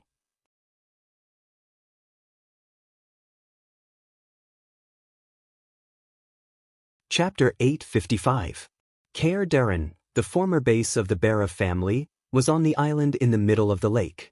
At this moment, the huge city gate seemed to be under unimaginable pressure, and it was creaking. Every nail, every huge wooden plank, and every piece of reinforced steel frame on the city gate that was wrapped in a thick layer of fine steel skin was trembling, as if it would fall apart at any moment. It was the Dark Dean of Scholomance, Gandling. His dark magic was exploding uncontrollably under the stimulation of the powerful holy light outside the door. He looked at the dark apprentices behind him with pity, and he tried to suppress the unstable structure of the space due to the powerful mysterious power. He reminded them with difficulty, "Run for your lives. Those who were killed by Ashbringer won't even have the chance to revive." Within a radius of several kilometers, there were Griffin Knights in the sky, warships specially towed by steam tractors on the surface of the water, and Naga and Murloc troops that had been specially summoned to the bottom of the water. The one in charge was even the Murloc prophet Maugr, who had advanced to the Radiant Moon rank. The surrounding space was still completely sealed by the Dalajan mages led by Krasis with a magic array. Regardless of whether an Astrian would come or not, even if he did, no one would be able to save them if Duke entered the battlefield at any time. Unless the entire Scourge army came to rescue them. But was it possible? Not when the Dreadlord family controlled almost all the high-level undead. With the last tone of Gadon's words, there was finally an overwhelming sound of metal tearing and giant wood twisting and shattering at the huge city gate. The gate, which was more than 10 meters tall, collapsed. In the swirling dust, 2 burly figures emitting golden light appeared in front of the dark acolytes and necromancers, ignoring the interference of the dust. The fallen ones. Mograine swung Ashbringer, which was as large as a door, and hundreds of evil souls within 100 meters let out shrill screams before they could even get close. Then, under the blazing platinum light, they were turned into ashes. Retreat? Where could they retreat to? Under normal circumstances, they would retreat to the depths of Scholomance and use traps and mechanisms to deal the most damage to the Alliance. Don't forget, history is very different. The Bara family, which had joined Scholomance in the past, had lost 2 unfilial sons, but the old duke was still living well in Elwyn Forest. Caer Darrow was a territory that the Bara family had operated for centuries. What Gadon knew, the Bara family knew. What Gadon didn't know, the Bara family knew. It was a tunnel of uncanny workmanship that connected the bottom of the lake to the island in the middle of the lake. Furthermore, it had been enhanced by concealment magic, preventing detection from those below the Breaking Dawn realm. It had not been opened for over 30 years. A super holy bomb made by the best dwarves and gnome craftsmen was secretly transported to the lowest level of Scholomance. When the lake water mixed with holy light shot out from the ventilation holes of every room in the academy, the outcome of this battle was already decided. Mograine slashed Ashbringer in the air, and the golden sword light that seemed to be able to extend endlessly hit Dean Gadden's black magic shield like lightning, exploding into sparks all over the sky. This was the result of Gadden using lightning and dodging most of the power of Ashbringer. If he had been hit directly, he would probably have been killed instantly. The surrounding space became more and more viscous, and even a powerhouse of Gadden's level could only flash to a mere 20 meters away. Usually, a flash was at least 100 or 200 meters away. Gadden groaned in pain and directly abandoned the magic shield on his body that had been corroded by the holy light. He tumbled down from the air and rolled a few times on the ground under the effect of the momentum before he stabilized himself. However, just as he summoned a new void demon and tried to sacrifice this demon to become his magic shield again, another ball of holy light brushed past his fingertips and hit his summoned demon. That was Sidon Dathrahan's Hammer of Wrath. The hammer made of golden holy light smashed the void demon into pieces. It was too late for Gadden to anti-summon it. The sharp pain from the soul connection told Gadden that this void demon was finished, and its existence had been completely erased from the entire universe by the holy light. The scorching air current with the shock wave of the explosion blew Dean Gadden, who had just gotten up from the ground, several somersaults. He crossed the potholed battlefield and finally crashed into the blacksmith's shop where the undead blacksmith was working just a moment ago. Gadden's old bones were stopped by an incomparably heavy iron felt. He knocked over a red-hot iron ingot on the iron felt, and the high-temperature red iron ingot imprinted on his shoulder, making a sizzling sound that was unknown whether it was roasted meat or bones. For an undead who had been resurrected twice, physical injuries were not important. What was really tragic was the subsequent blow. The brilliant brilliance of Ashbringer broke Gadden in half at the waist. Not only in the physical sense, but also on the soul level. His soul, which was originally full and complete, was suddenly left with only half of it. Ah! Gadden let out a shrill scream. When he struggled on the ground with his bloodless upper body, two holy knights stood in front of him. Do you want to repent? A degenerate who pushed his friends and family into hell. Satan's face was full of ridicule. His Majesty the Lich King. Gadden opened his arms, trying to make one last fanatical shout with his remaining soul. Who would have thought that before he could finish, the huge Ashbringer had already chopped him into pieces like a mountain-splitting axe. The evil body finally turned into ashes and dissipated in the air. Sidon rolled her eyes. I thought you would let him finish shouting before killing him. What did Duque say again? The sad cry of a dog can be quite interesting sometimes. Ignoring Satan's frivolity, Mograine waved his hand, and a large number of holy knights rushed in to wipe out the remaining enemies in Scallamance. At this time, he turned his head to look at Sidon Dathrahan. Sidon, I have seen too many disgusting undead who escape at the last moment. That's why I won't relax until I completely destroy them. You also have to be careful. Even if it is you, if you are careless, you may end up like Antonidas and have your body taken over, ending up with a ruined reputation. Ever since the Holy Knights decided to walk on the path of holy light, they have never been afraid of death, but we must die for something. A shiver came from the soul, and it made Sidon shiver. Perhaps it was because she sensed the tragic fate in her original history, or maybe it was some strange sixth sense. This time, Sidon really listened to him. At the same time, Duque, who had conquered the Dalajan ruins, found Antonida's last gift.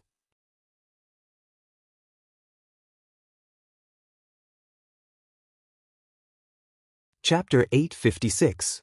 With a hint, it was not too difficult to find. Without a hint, even 10,000 elite rangers and bandits who were good at searching would not be able to find it. Only the heavens knew why mages hid things so well. Looking at the Dalajan ruins that had been reduced to rubble, and even the average elevation of the ground had been plowed down by a few meters by Archimonde's mana, Duque felt a little uneasy.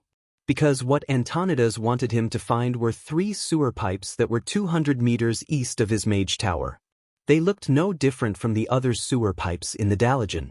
When Duque used the incantation left behind by Antonidas and cast a small spell on his eyes, his entire vision changed. He could not help but admire the amazing thoughts and imagination of the Dalajan mages. This little method was very simple. It was to use an elemental barrier spell to construct a small lens in front of the eyes to filter out certain elements.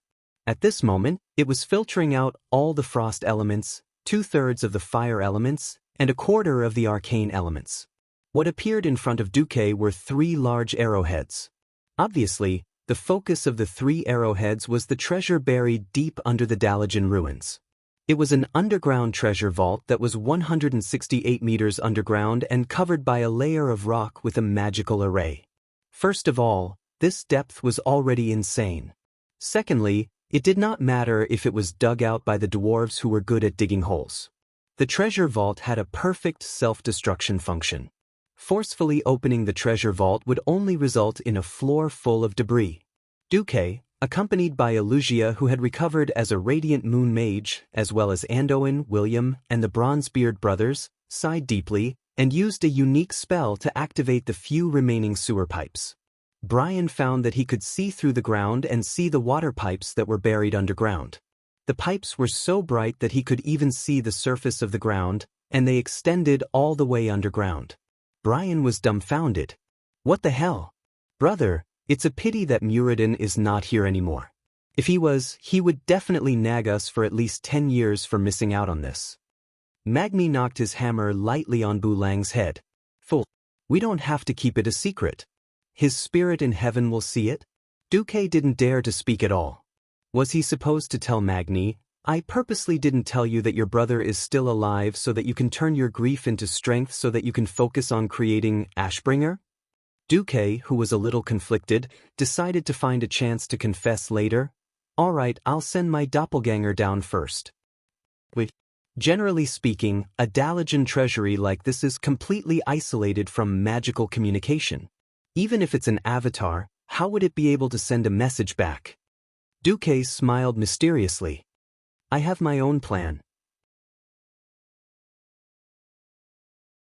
Duke snapped his fingers, and a doppelganger that looked exactly like him appeared in front of everyone.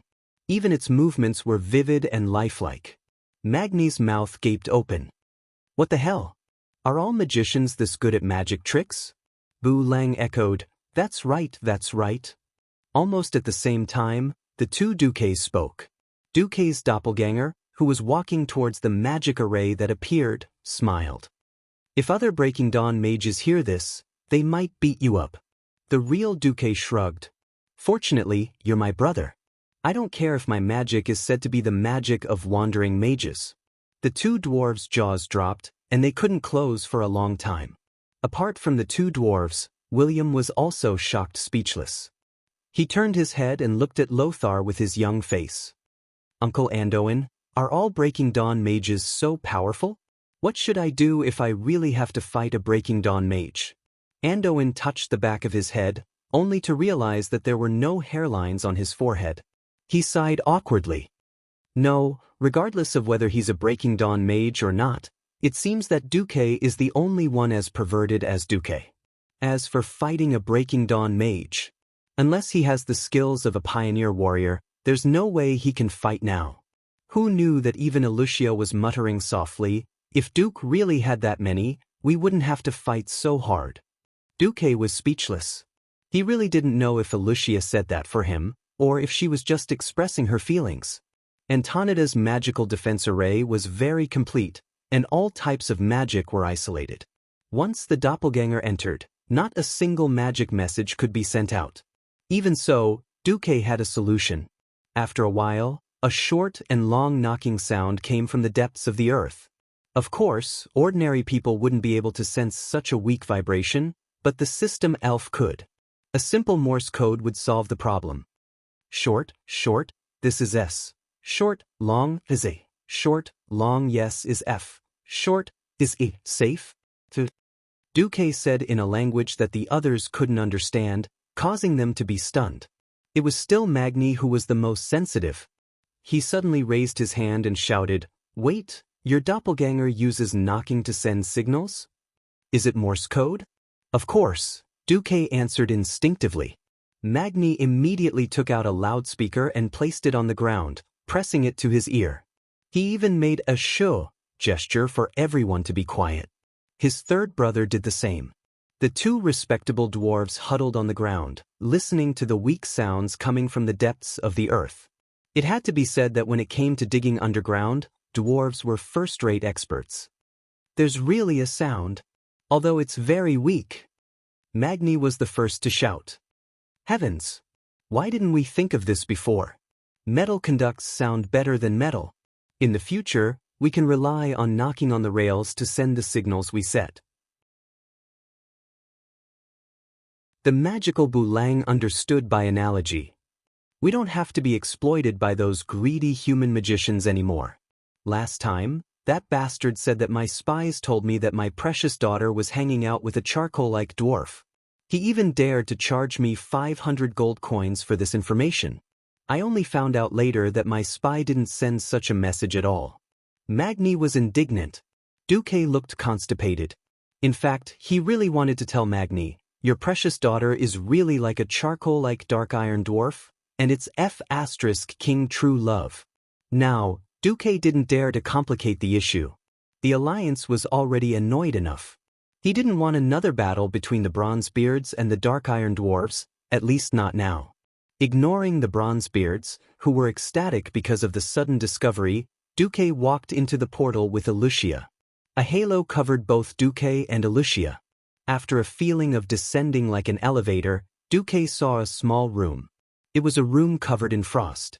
In the middle of the room, in a long round icicle, a beautiful sky blue staff was sealed.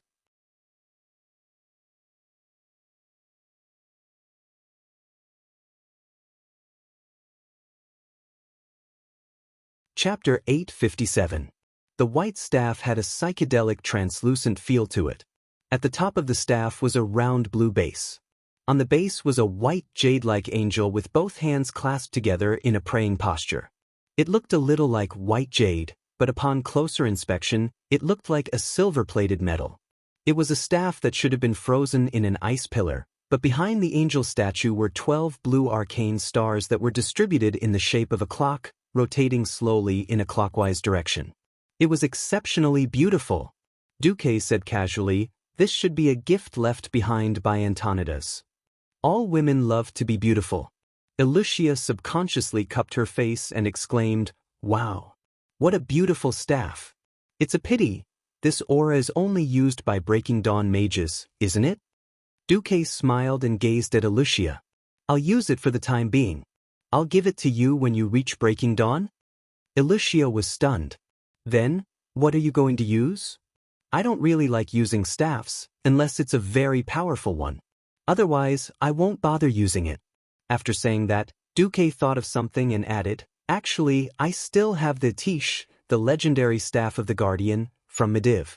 One day, I'll recast that divine staff. Hearing Duque's words, Xianxia was relieved. Her eyes curved into 2 crescent moons as she smiled. It seems that even for this staff, I have to work hard to break through to Breaking Dawn. Duque rolled his eyes. Only a sorceress like Xianxia, who had no desires on the path of mystery, would be able to put the cart before the horse to such an extent of training purely for the sake of a beautiful staff. All right, it's time to get down to business. Salon. Softly chanting the spell that Antonidas had given him, Duque extended his right hand forward as if he had touched the surface of a calm lake. Magic ripples spread in the air, and when the azure radiance spread throughout the vault, the piece of ice that had sealed the staff disappeared without a trace. It was as if the ice was just an illusion. Duque let go of Xianxia's hand and stepped forward. He subconsciously reached out with his right hand, and then grabbed nothing. Like a proud kitten that refused to be touched by strangers, the blue and white staff spun in a small circle in the air, evading Duque's grasp. A cross-shaped vein appeared on Duque's forehead. This time, he reached out at an even faster speed, but missed again. This time, even Xianxia, who was watching from the side, laughed out loud. What the hell? Duque was about to flip out when he suddenly received a prompt from the system elf. Dear host, it seems to want you to hold it with your left hand. Left hand? Duque listened to the system elf's prompt and stretched out his left hand this time. Suddenly, the proud kitten turned into a docile little kitten and landed on Duque's left palm. Almost as soon as he held the staff that was more than a meter long, incomparably complex and mysterious purple-blue arcane runes covered the entire body of the staff. Duque looked at it attentively, and suddenly a large list of prompts appeared on his retina. Frowny face, Obsidian Queen, bound after pickup. Unique. Secondary staff, cannot equip another staff after equipping. 50-85 damage, speed 3. 0. Attribute, arcane level, demigod requirement, Breaking Dawn Mage, owner of Arcane Throne, and Crown of Ice, Magic Circuit. It is estimated that the attributes of the equipped user will be increased as follows.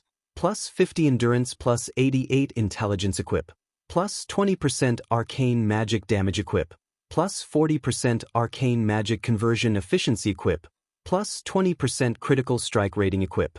Increase Magic Hit Rating by 32 equip. Increase Magic Hit Rating by 32 as long as you are in a place connected to the Arcane Elemental World. Default plus 255 Spirit. Equip, automatically activates a Magic Shield by default. Can absorb up to 550 damage. Cooldown, 60 seconds equip. You have an additional Arcane Energy. Cooldown, 300 seconds, does not conflict with the cooldown of the Arcane Circuit caused by the activation of Arcane Energy. After looking at the attributes of this strange secondary staff, Duque was dumbfounded. It was not that this staff was not impressive, but it was too impressive. Putting aside the harsh requirements that were almost exclusive to Antonidas, even though it was a demigod weapon, its attributes were even more impressive than many of the divine weapons in his impression. For example, the Itish, legendary staff of the Guardian, in Duque's impression, its intelligence was just over 100. Duque really liked staff that directly increased percentage. This was many times better than staff that increased attributes. A life-saving magic shield that could be used once every 60 seconds was definitely a praise. That extra burst was a godly skill among godly skills. If he were to praise it, then Duque would like to give it 10,000 times. But, after equipping the staff, he could no longer use other staffs? This staff could actually increase spirit by 255 in most cases? What the hell was this? Spirit was a little useless for mages, but it was better than nothing. Spirit was an attribute that was generally used by priests and other healer professions, and the plus 40% arcane magic conversion efficiency always made Duque feel, did I just take a one-type magic battery? There were so many things that Duque wanted to complain about in his heart that it was almost comparable to the stars in the sky. In the end, Duque finally understood why Antonidas did not use this staff himself. On the table where the staff was originally stored, Duque found a handwritten book. On it was written Antonidas' diary, or rather, last words. Today, I finally got my body back, but I am no longer human, but a dirty great lich. I hate this state. Although I am old, I have never wanted to survive in this form.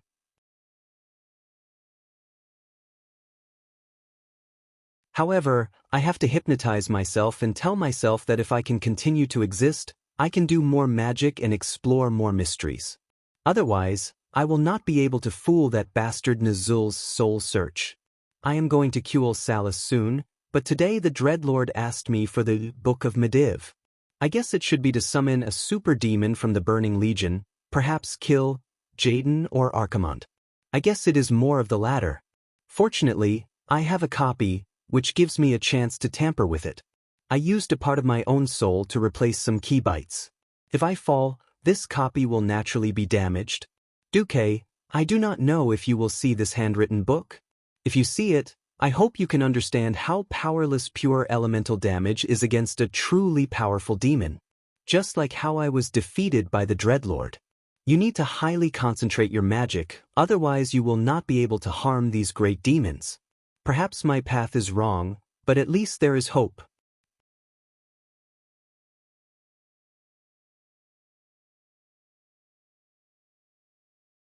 Chapter 858. The second half of the letter described a mage profession that Duque was both familiar and unfamiliar with. Duque looked at it and exclaimed, "Damn! Battle Mage. This class-sounding profession evoked a memory that had been sealed away for a long time. Before he transmigrated, many players would remove the Azeroth. It was a time when Lordaeron had collapsed.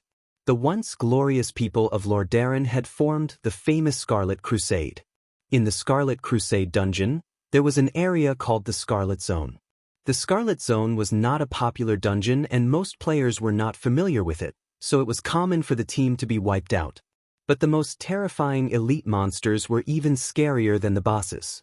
They were the seemingly ordinary red-cloaked battle mages. When Duque first came, he thought it was just an ordinary monster that wielded two weapons. In its right hand was a seemingly powerful flaming sword and in its left hand was an ordinary staff. It sold swords and made staffs at the same time. Duke joked. Then he was so amusing that he, a mage, dared to run over and start the fight. Well, there was always a price to pay for underestimating someone. Duke had forgotten that the famous mage in Lord of the Rings, Mr. Gon Tofu, who was also known as the Berserker Mage, was also a dual-wielding sword-wielding staff. One could imagine that a person with such an ability was no ordinary person.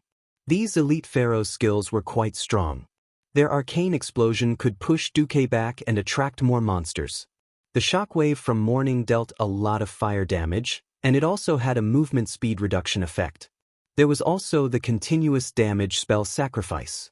For a newbie mage like Duque who had good green equipment, he did not know that this spell could be dispelled. The result? He was defeated. Without a doubt, he was defeated. Duque used all of his skills, Flash, Ring of Frost, Icicle, and Wind Blast, but he couldn't even run back to the door and run out of the dungeon. He was brutally killed less than 10 steps away from the dungeon's door. Then, the second time, Duque did not believe it and was killed by the battle mage's staff and flaming sword. Only then did he realize how cruel this world was. Then there was no then. Step by step, the companions worked together to pull these small monsters out and torture them to death. Battle mages weren't a mainstream class in Azeroth, but they appeared repeatedly in major dungeons, torturing the players for a long time. Looking carefully, Battle Mage could actually have a part-time job. After thinking about it, Duque was speechless. Alright, this was the real world after all. There weren't as many rules and regulations as in the game. Just like the first generation of holy knights back in the day, they were all either priests or warriors. In fact, they didn't forget their own profession skills. In a sense, this was considered a part-time job. Duque pondered for a moment and smiled. This is... Antonidas actually asked me to take on the role of a battle mage? What was this? Alright, this can barely be considered a path. However, now that he had a secondary weapon, what about the main weapon? Mainstream staffs were all two-handed weapons. This weird secondary staff was troublesome enough, and Duque did not have a good one-handed weapon. So, Duque casually took the only one-handed weapon he had with his right hand. It was the unknown one-handed weapon that Lothar had given him. The next moment, Duque felt that fate was playing a joke on him. Looking at the holy sword that shone with a golden light and its attributes, Duque suddenly found that he had lost the ability to roast it. Well, he didn't know where to start even if he wanted to. On the other side, he encountered a problem that he had never thought of before he came to Azeroth. Because of his weight, buoyancy, and the laws of the world, he could not use any teleportation or flying skills in Azeroth. This meant that he had to walk to the Well of Eternity. The endless ocean separated the Eastern Kingdom and the Kalimdor continent. This was not a problem for him. Demons did not need to breathe anyway, so he walked directly to the bottom of the sea from the South Stream coast. Originally, with his speed, even if he walked, he would definitely cross the endless ocean in more than a week. In theory, that was the case. However, he was tricked. 10,000 meters under the sea, he could not even see his fingers in front of him. The only thing he could rely on was his perception of the continent's magnetic field. However, an intelligent existence that had a deep-seated hatred for Archimonde cleverly used a magic tool to interfere with Archimonde's perception, causing this demon commander to foolishly run to the center of the endless ocean. One must know that the center of the ocean was not once a sea. This was the center of the ancient war 10,000 years ago, the location of the Well of Eternity. The big explosion back then had blown the continent into pieces, and the remaining super-high energy vortex had become a vortex trap that even Archimonde could not easily escape from. He was directly trapped. In the distance, a female Naga with 6 arms used a special underwater communication method to ask her leader, "My lord, aren't we indirectly helping the night elves who exiled us back then?" The Naga leader with a huge body and incomparably seductive upper body replied, "Perhaps. But those bastards from the Burning Legion, they actually dumped such disgusting pollutants into the sea. If I don't take revenge, how can I vent my anger?" Impressively, there was an ugly corrosion mark on her collarbone above her left chest. Women all loved beauty. Even if they had fallen from the beautiful high elves to the Naga with a snake lower body, they had never forgotten their natural love of beauty. Because of Du's shameless actions in the Well of the Sun, the Naga of the deep sea had fallen for it, and then Archimonde had inexplicably been implicated. Fortunately, Duque did not know. Otherwise, that bastard Duque would only have laughed 3 times.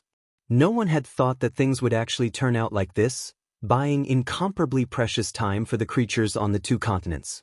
If Archimonde had arrived within a week, it was obvious that many things would have immediately collapsed. For example, Jaina, who had just landed in Faramore.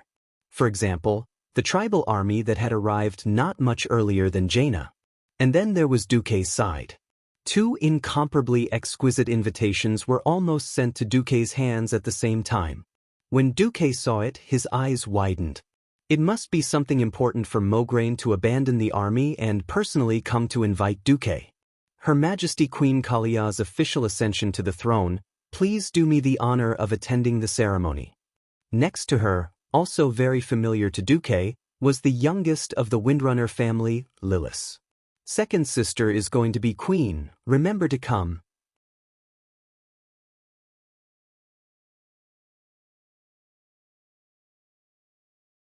Chapter 859. One of his own was going to be a queen, and it was 2 queens ascending the throne at once. This was supposed to be a joyous occasion, worthy of celebration and celebration. However, if 2 queens who were close to him ascended the throne on the same day, then it would not be fun at all. A certain Du once had a dream, and that was to use the kingdoms that had sunk in the history of the Alliance as sampans. He would make one sampan after another into a chain of ships, and then build an unsinkable aircraft carrier to ride on the sea. Now, the aircraft carrier had yet to appear, and the 2 large ships in his base were in danger of capsizing at the same time. At this moment, a certain Du thought of a certain pitiful person who was killed by his girlfriend with a hatchet. At this moment, a certain Du thought of the Alliance starting a civil war against the Elven Ranger because of him. At this moment, a certain Du thought of the Lordaeron Paladin angrily confronting the Elven Ranger. Duque's reaction was that of a dumbfounded one. At this moment, Duque, who was in the Dalajan Ruins military camp, would never know that at this moment, in the gorgeous Lordaeron Palascum Castle in the center of the holy city of Stratholme, 2 women who were about to become the most powerful on the continent were staring at each other. The room was newly cleaned, and most of the decorations in the room were from the time of Lordaeron. However, most of the furniture was very old, although it could still be seen that it had been well maintained and cleaned. The most new things in the room were the paintings hanging on the wall. Kalia, who was dressed in pure white priestly attire, used her soft fingertips to slide across the frame of a well-framed painting. Her thoughts seemed to have returned to the distant end of the river of time. I've been to many places, many of which I've only seen in night novels 13 years ago. I've always been fascinated by these places, but 13 years ago, I thought that I would never have the chance to see these places with my own eyes. I've been to Stranglethorn Vale, and was chased for 3 days and 3 nights by trolls who liked to hunt their heads. From the edge of Zul, Urub in the east, through Lake Nafaridi, all the way to the Reef Sea in the west. It was only when the Murlocs by the sea covered us that we escaped. That time, Lilith alone killed 386 trolls. I've been to the Swamp of Sorrows. At that time, the swamp was still a gloomy and terrifying place. However, In order to connect Overwatch Castle and Reedridge Mountain Fortress into one, Duque carried out a large-scale development there. Riadaline and I pretended to be clerics who came to help and volunteered for half a year. I've also been to Burning Steppes, Scorching Canyon and Barren Lands. I've killed wild wolves with my own hands and killed orcs with smite. I've seen the pure white snow of Dan Maluo, walked through the mud of the wetland, and almost died in the swamp. From the earthy highlands that were almost razed to the ground after the war, to the thriving Hillsbrad Hills, to the scorched silverpine forest. After that, the four of us crossed the ocean to the west and arrived at the Kalimdor continent that most humans and elves had never been to before. We used 8 years to basically wander from the southernmost Tanaris Desert to the more northernmost Azhara and Grey Valley. 2 continents, dozens of areas. Other than the areas controlled by the High Elves and Night Elves, I've been to all the places that I could go. I've seen with my eyes that should have been imprisoned in Lordaeron's high tower. I've touched with my hands that should have only been used for court etiquette and musical instruments, as well as to serve the king's husband. I've felt with my skin that even the amount of time I spend under the sun is limited. I've truly experienced with my soul. Kalia's voice involuntarily became high-pitched. Her fingertips slid across the oil paintings that she had painted with her own hands, evoking all the memories that had made her happy, made her sad, inspired her, and made her sad in the past 13 years. When the memories of the paintings appeared in her mind again, she couldn't help but complete another spiritual journey. At this moment, Servanas, who was supposed to stay in Quell, Thalos, unexpectedly appeared here. He had been sitting quietly on the guest seat in the middle of the room since the beginning, gently sipping his black tea. He put down the teacup in the most elegant manner, and in the interval between the queen-to-be Kalia, who was immersed in her memories, he finally spoke. Servanas used a sonorous and powerful voice to narrate a cruel truth that hit the nail on the head. So what? Princess Kalia. Have you ever thought about it? It might have been intentional, it might have been unintentional. The result is that you became a hidden pawn in Duque's hands for 13 years. Kalia's movements suddenly stopped, as if she had been hit by a spell that stopped time. Servanas was right. What a coincidence! That kind of coincidence was so perfect that it was hard not to think of it as a conspiracy. Just when Arthas fell into depravity and killed his father, Duque quickly rushed back and took over the most elite army in the whole of Lordaeron. Then he grandly pushed out Kalia, the golden signboard that no one could refute or oppose. Within a few days, he stabilized the situation of the collapsing Lordaeron. Come to think of it, Duque, as the deputy commander of the alliance, created the illusion that the princess of the Lordaeron alliance had died tragically. Then, when the kingdom collapsed, you quickly released the princess. If you had to attribute this to a conspiracy theory, it would be really hard to find evidence to refute it.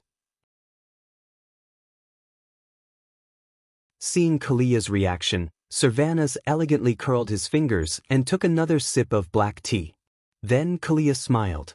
Her bright smile was completely stretched out, immediately making people think of an ocean of flowers blooming in spring. It was a smile that contained everything. A pawn? A conspiracy? Or could it be that Duque had already foreseen all of this, and then thought of how to benefit from it 13 years ago? If this is your question, then my answer is, so what? Again. What? Kalia's magnanimous attitude made Servanas a little jealous. Kalia held her head high and chest out. She gracefully walked over with small steps and stood in front of Servanas. That year, I was still underage. At that age where women love to fantasize the most, which girl did not fantasize about their Prince Charming? If you ask me who is the Prince Charming in my heart, then from the past until now, there has only been one. At this moment, it was Servanas's turn to freeze. She remained silent and continued to listen to what Kalia seemed to be saying. If this was really a conspiracy, then Duque should have used my affection for him 13 years ago to completely possess me. When I came back to my senses, maybe I would already be the mother of several children, and each child's surname would be Marcus. By the time my evil brother killed my father, Menethel's blood had already been changed to Marcus's.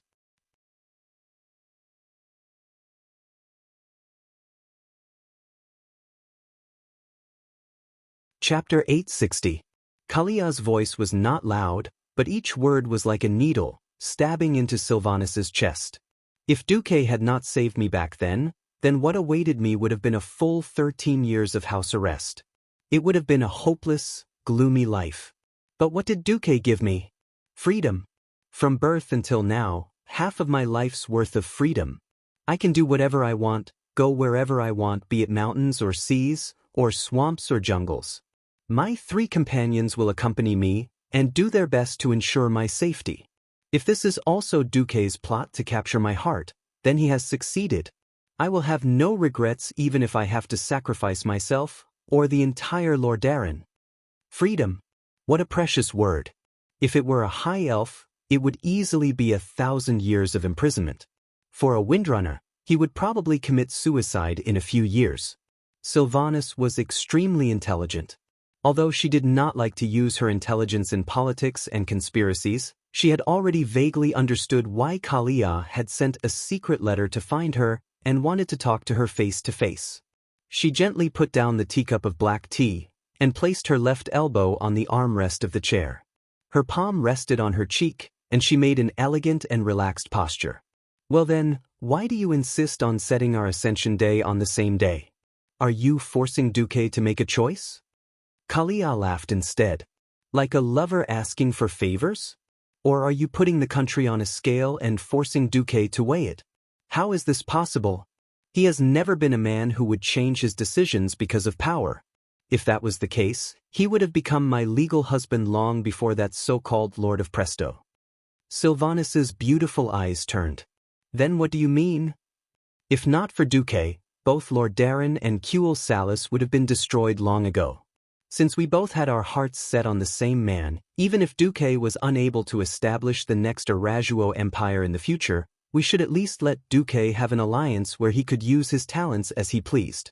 I plan to let the Rotterdam Kingdom give up their position as the leader of the alliance.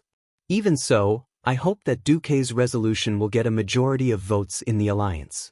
Sylvanus narrowed her eyes. You mean that our 2 countries should advance and retreat together?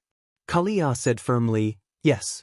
From the military, to politics, to the economy, they advanced and retreated together in all aspects. If possible, I hope that Miss Lucia can rebuild Alterac. With the addition of the Dalajan, which is destined to be controlled by the Breaking Dawn wizard Duque, and Stormwind, which has always supported Duque, we will have at least 5 votes. Servanas rubbed his eyebrows. Kalia had formed a harem alliance. As someone who had helped Duque guard his home for 10 years, and her 4th sister had always followed Kalia, she obviously knew that Duque had been a gentleman to Kalia for 13 years. Yet it was like this. Even if Kalia was rejected by Duque emotionally, she still wanted to become Duque's hardcore supporter. This made Sylvanus a little speechless. No matter what, the 2 neighboring countries had a common enemy and common interests. In addition, their leaders were all loyal to the same man. It would be unreasonable not to unite. If they wanted to be jealous, they would have done so long ago. In any case, the 3 sisters would be by Duque's side in the future. This was an absolute advantage. After thinking about it, Sylvanus sighed helplessly and stretched out his hand. I can't think of any reason to refuse. All right, we can only let that rascal Duque take advantage of it. Kalia smiled brightly. 2 beautiful hands, 2 hands with the most power in the continent, were held together just like that. Then, let us discuss the details of the coronation ceremony. On Duque's side, a completely dumbfounded Duque was pacing back and forth. Lillis was careless and did not know the key point at all. Mograine smiled bitterly. Of course, he understood his queen's thoughts. Perhaps on a national level, even if the Rotterdam lost 2/3 of its territory, it would still be able to suppress the elves in terms of national power. In terms of relationships, Queen Kalia had not entered Duque's circle at all. He subconsciously thought that the queen was messing around and would definitely make Duque unhappy. Didn't the dignified Princess Kurtiraz's marriage break off just because Duque said so? On the other side, William secretly asked Andoin, "Uncle, this is..." Andoin rolled his eyes. "First, I'm not good at this kind of thing with women. Second, No outsider can save Duque from this kind of thing. So, let's just watch the show. William sighed along with him. In the end, Duque had no choice but to secretly ask for Elucia's opinion. However, Elucia smiled. I don't think this is necessarily a bad thing. Although Her Highness Kalia has become more opinionated after becoming an adult, they are not unreasonable people. Duque was exasperated. Then what is this? Coronation on the same day? Both of them are treating me. Do you want me to rush to the venue, or do you want me to clone myself thousands of kilometers away? No matter what I do, it will be disrespectful to the other country. Elucia let out a clear laugh. She covered her mouth and laughed without saying a word. Haha. That night, a new piece of news came, shocking Duque and the other big shots of the alliance. Queen Kalia's coronation ceremony was not in the holy city of Stratholme as everyone had imagined. Queen Sylvanas' coronation ceremony was not in the ruins of Silver Moon City. The reason why the two queens chose to coronate on the same day was that both countries had a common enemy, the Death Knight Arthas and the Scourge army. In order to rebuild the kingdom and work together in the post-alliance era, the two queens jointly decided to hold the coronation ceremony on the 25th of September at the Salis Trail on the border between the two countries. In a sense, as a big country, Rotterdam had made more concessions. Silver Moon City had become history, and the reconstruction of the new Silver Moon City was still far away, but Stratholme was still there. Moreover, the power of the two countries was disproportionate. Even though they were facing a disaster now, Rotterdam still had more than 1 million soldiers and civilians in the eastern plaguelands. And Kuel Salis only had a little more than 100,000 elves left. But Queen Kalia was determined to do it. Unable to convince Kalia, Mograine and the others could only pinch their noses and accept it. Time flew, and the day arrived in the blink of an eye. When Duque arrived at the scene, he was a little dumbfounded. Miraculously, there were 2 coronation thrones, or rather, half of a country. This was because the southern half of the rank 9 throne had the typical Rotterdam style, luxurious and exaggerated. Although the northern half also had the gorgeous artistic style of the High Elves, because the queen was a ranger, there were many more elements of the forest. Frankly speaking, these 2 combinations looked neither fish nor fowl when looked at together. Unfortunately, all of this was not the main point. You put a chair in between the 2 queens' thrones. What are you trying to do? Duque was under a lot of pressure.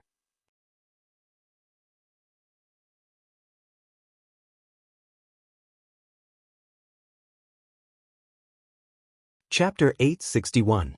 As the Storm Grand Duke and the commander of the Alliance, Duque was definitely qualified to attend the coronation ceremony of the 2 queens. But to sit on the seat that was side by side with the throne, this was too much. The moment he saw that seat, Duque realized that the seat that was on the same level as the throne was probably for him. Almost immediately, he decided that it was not appropriate. In the huge tent that was temporarily set up, as soon as the outsiders were chased away, Duque flew into a rage on the spot. In front of the 2 queens, Duque asked directly, "What are you doing? Who is that seat for? Don't tell me you want me to sit on it." "It's for you," Sylvanas answered without hesitation. Duque gritted his teeth. Why? When the alliance was first established, the kings made a declaration that no commander's position could be higher than the king's. The commander is just a coordinator, not a ruler. Sylvanas threw out an answer that Duque had never thought of. Because you inherited the will of Alonsis Fail. But I'm a mage. Duque looked constipated. I asked Riadaline. When you and I attacked together, the golden soul coin that you made should be condensed from the will of the former Archbishop of Holy Light. Am I right? Duque was speechless. At the side, Kalia began to sing. Why did the Calamity army invade so quickly? Why did Lordaeron and Kuel Salis collapse so easily? Why did the Church of the Cursed easily infiltrate the upper echelons of the 2 kingdoms? The former prince of Lordaeron has fallen. Sylvanas continued, the king of Kuel Salis has also fallen. And Darkin and the other members of the Silver Moon Council. Kalia continued, doesn't this show how much harm the lack of faith has caused to the world? So, after our discussion, the upper echelons of the two kingdoms unanimously decided that from the day we ascend the throne, to fight against evil and to purify ourselves, the two kingdoms will worship the Church of the Holy Light as the national religion. We will vigorously promote the training of priests and paladins. Servanas continued, at the same time, the elites of our two countries will be under your command to deal with the upcoming Archaran crusade. They made so much sense that Duque had nothing to say.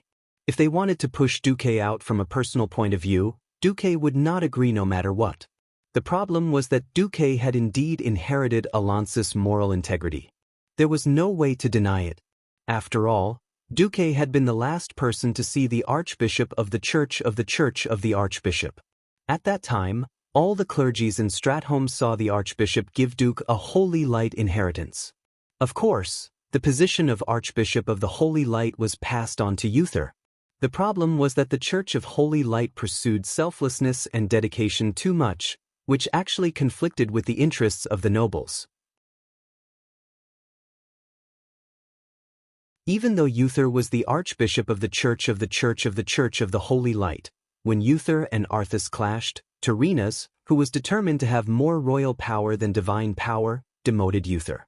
Even though Uther also held the position of Archbishop of the Holy Light, when Uther and Arthas had a conflict, Tyrrhenus, who was determined to have more royal power than divine power, immediately demoted Uther.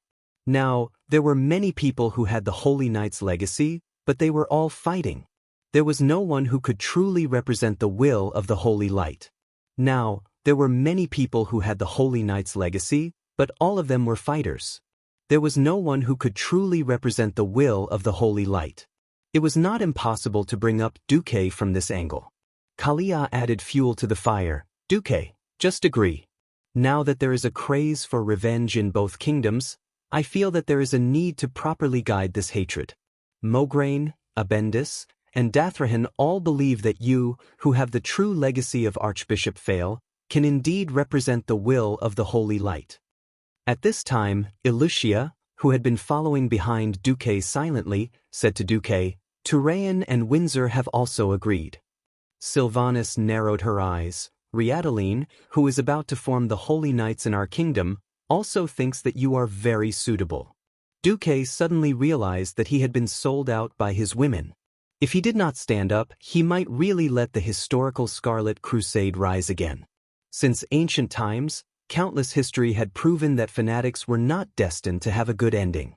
It was precisely because of their extreme nature that extremists would never receive the support of the masses. Since he had already saved Mograine and Abendis, he would not be able to forgive himself if he allowed them to go back to their old ways. Duque scratched his head. All right, you've convinced me. Although in a way that I hate. In the big tent, the three women showed expressions of joy at the same time.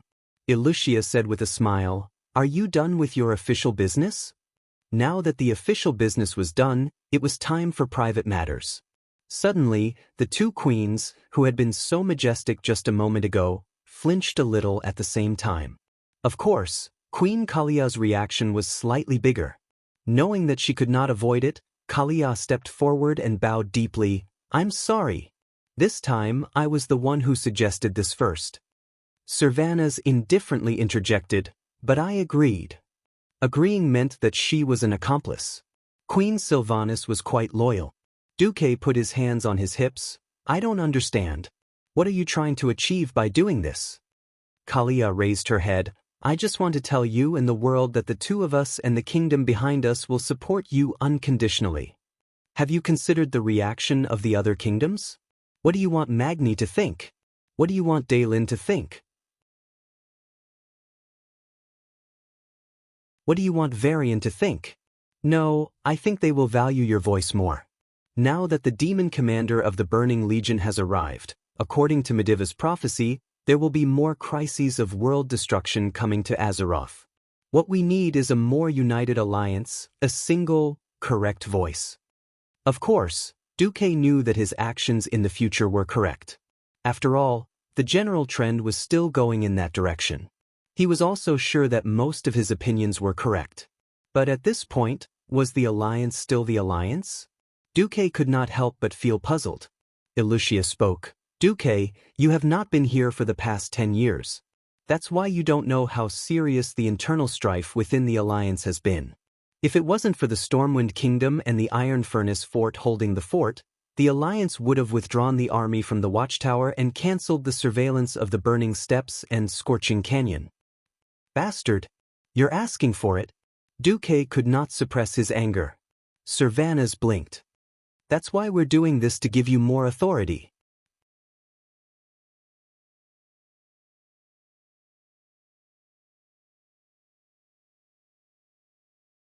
Chapter 862. A fly would not bite a seamless egg. It was precisely because Sargeras paid a huge price and did not hesitate to lurk for hundreds of years to control Medivh. He opened a hole in the Azeroth protection circle that was originally tightly guarded, which led to a series of subsequent problems. In fact, Duque also realized that it was precisely because of the fall of the dragon aspect that led to the weakening of the planet's protection circle. Even if the Deathwing, Nisario, continued to live as a traitor, it might be better than killing him in advance. However, what made Duque regret and fear was not this, but the various uncertainties in the alliance. Different races, different kingdoms, and different demands. This difference was all around. In the alliance, one could seek common ground while reserving differences and pursue greater goals. Duque believed that when he was around, he was absolutely sure that he could control the itch and pain points of each country, and stimulate or urge each country to make the right choice with a common goal.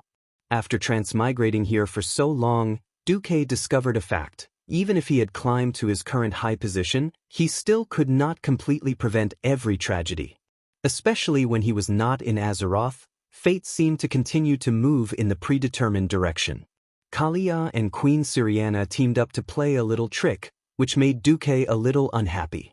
On the other hand, they also reminded Duque that he needed to cultivate more agents in the alliance who would firmly support him, so that in case he was not around, they could also stabilize the situation in the alliance. Duque, who was clear about the original history, knew very well that in the following years, the various kingdoms could be said to be in constant trouble. From another perspective, Duque was a little worried that things would go too far. Kalia's unprincipled support for him might cause dissatisfaction among the other kings of the alliance. This balance needed to be better grasped. Rubbing his eyebrows, Duque looked up at Kalia. The once extremely gentle princess had become mature, be it in temperament or mind. He still remembered that when they parted 10 years ago, Kalia was still an innocent and pure girl. Now that she had seen more, she naturally had her own opinions. Duque could not help but sigh. Unexpectedly, it was this sigh that caused Kalia's uneasy face to instantly turn pale. She gently clenched her skirt and lowered her head. Duque, do you not like what I'm doing? I just want to prove to you that I, too, can be like Eluhia, a person who supports you from behind. If you hate me being involved in politics and power, I can give up all of this immediately. I don't care even if I have to be a puppet to pass on orders, because Duque looked at Kalia with a gentle gaze, just like when he had rescued Kalia from the cage in the palace 13 years ago. He had watched Kalia dance barefoot in the snow-covered fields.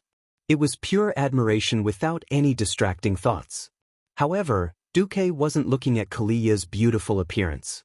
Instead, he was looking at her eyes, voice, expression, body language, and all sorts of other things, hoping to see through her heart. Then, he truly felt the pure and kind girl who did not forget her original heart. She had nothing else to ask for, but wholeheartedly wanted to repay the freedom he had given her back then, gently stroking Kalia's head and letting her soft golden hair flow through his fingers, Duque revealed a faint smile. There's no need to deliberately distort your heart for someone. Living for others is a very tiring thing. I'm very grateful for your support, but I've always been doing things that are beneficial to the entire alliance and even the entire world. I think that any wise leader can see whether what I'm doing is right or not. Everyone can make mistakes, and there's no need to deify me. As long as you can scrupulously abide by your original heart and do your best to work for the development of the alliance, it's fine. Scrupulously abide by his original heart. For simple words sublimated Duque's entire state of mind. Kalia suddenly realized Duque's true thoughts. From the start, Duque had never thought of using Kalia or Servanas to achieve any specific goals for himself. It should be said that as long as they ascended to the throne, it was more than enough for him. At this time, those with a little information network knew that the three Windrunner sisters had long been taken care of by Duque. Kalia had also been with Duque for more than 10 years. Who didn't know that those two families would be hardcore supporters of Duque? If they made too big of a move as soon as they ascended the throne, it would instead agitate the other kings, who would worry that their own kingdoms would be peacefully evolved by Duque. After all, for the aristocratic forces that were used to playing political games, it was not uncommon for them to spend more than 100 years annexing other forces and developing their own families. Understanding all of this, Kalia felt a little ashamed. She was ashamed of her own political immaturity. She nodded. I understand. I will do my best to revive the Rotterdam Kingdom and make the alliance stronger at the same time for the fundamental interests of the people of the Rotterdam Kingdom. After getting Duque's approval, Kalia nodded and bowed gracefully. She then glanced at Ilusia and Servanas reluctantly, and left first. Then, Ilusia tactfully glanced at Duque, who was a little embarrassed, and the thought-provoking Queen Sylvanas. She smiled. I'll go out first too. You guys haven't seen each other for so long, you should have a good chat. Finally, only Duque and Queen Sylvanas were left in the huge tent. Servanas, on the other hand, was straightforward. He walked up to Duque without any shyness, and put his two muscular arms on Duque's shoulders. His 10 strong yet soft fingers hugged Duque's neck from the back of Duque's neck. Today, Queen Sylvanas was still dressed as a ranger.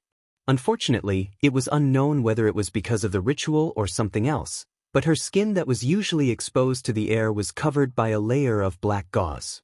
Although it was more alluring after being hugged, it lacked the feeling of skin against skin. Duque asked, with your intelligence, there's no reason you can't figure out that Kalia is a little silly doing this. Queen Sylvanas rolled her eyes. It's okay. I think a girl who gives her heart and soul to you is also very beautiful like this. I may be able to stop you from continuing to give your heart to the world, but I can't stop more women from falling in love with you. Who told me to fall for such an outstanding man? Duque was a little breathless, because when Queen Sylvanas pretended to fix Duque's collar, she tightened her grip on Duque. Dear Duque, although I don't mind sharing you with other women, because I'm a latecomer myself, it doesn't mean that I'll tolerate your promiscuity indefinitely. I'll forget about the mess you left behind in the past, but in the future, don't give girls magic ice roses or whatnot. Not one girl in this world can resist this kind of romance.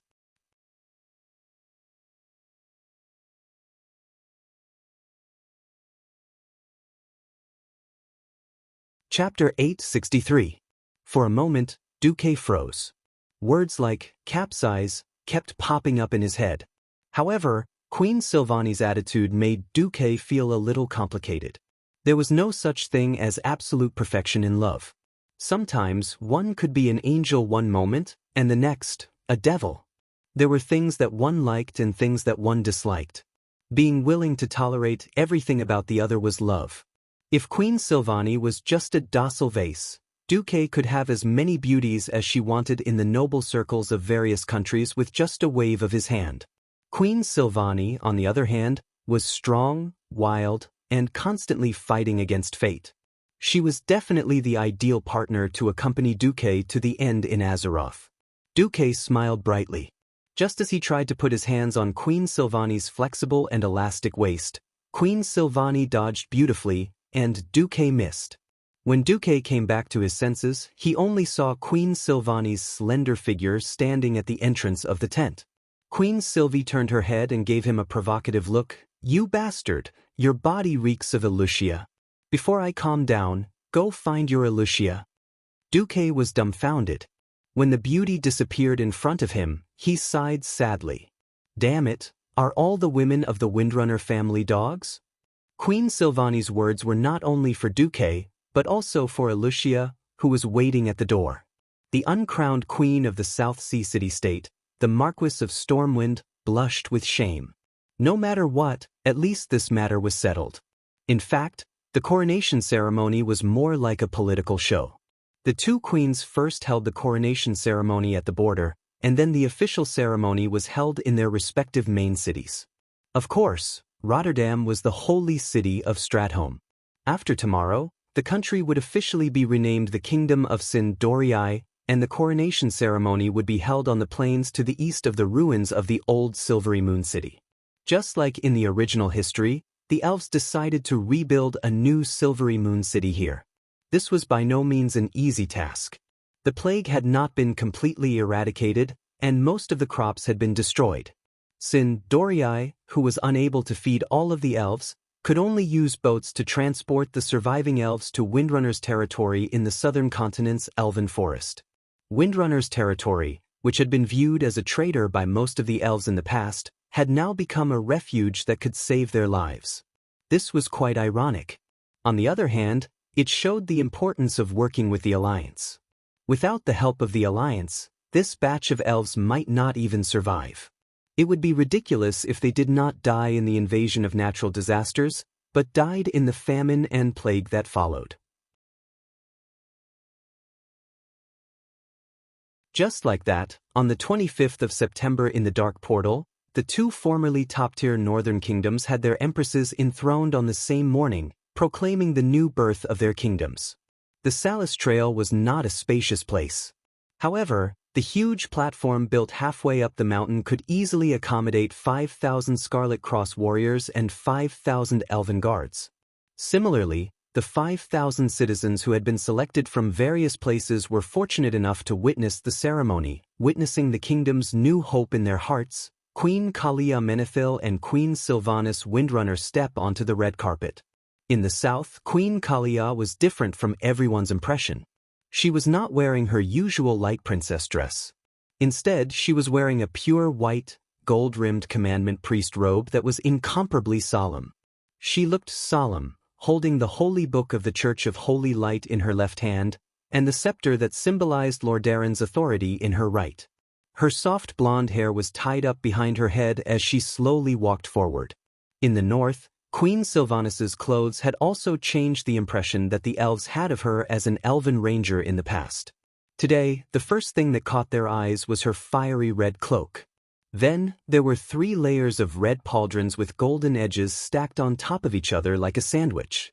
On the edge of each layer was a row of long, fierce, and lifelike fangs, the fangs that had once been pulled out of the mouths of trolls.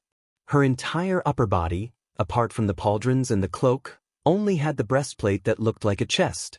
In the middle of the breastplate, there was a huge golden gem that seemed to be twisting with electricity.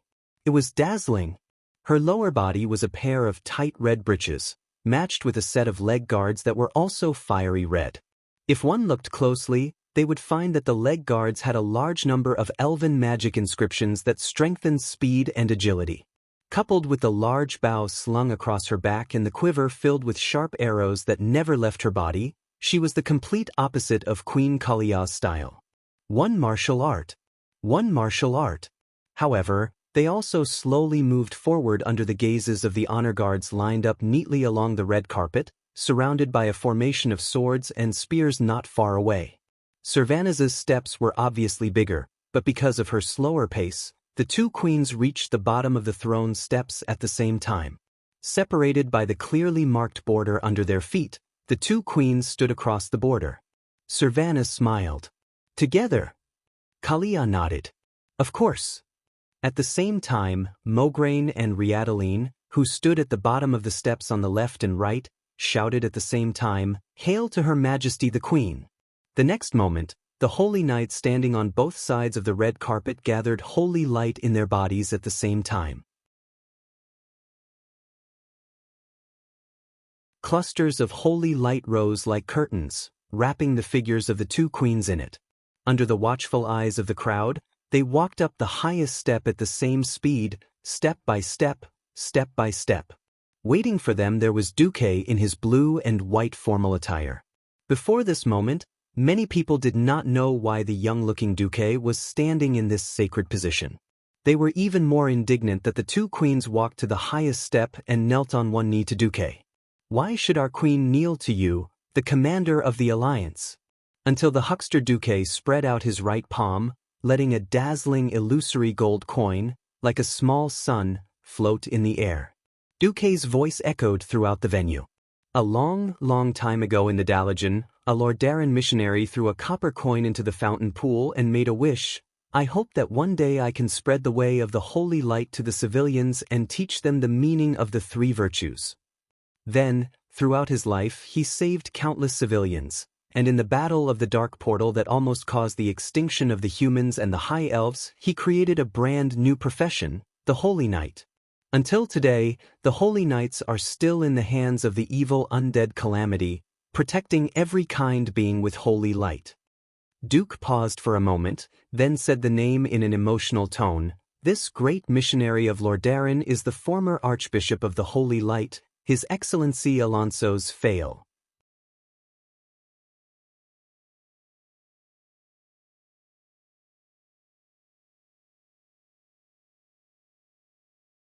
Chapter 864.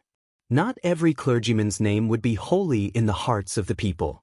Perhaps Duque was more famous in many fields, but in terms of devotion to the holy light, compassion, salvation of the soul, and saving countless lives, Duque was no match for Alonso's Fail.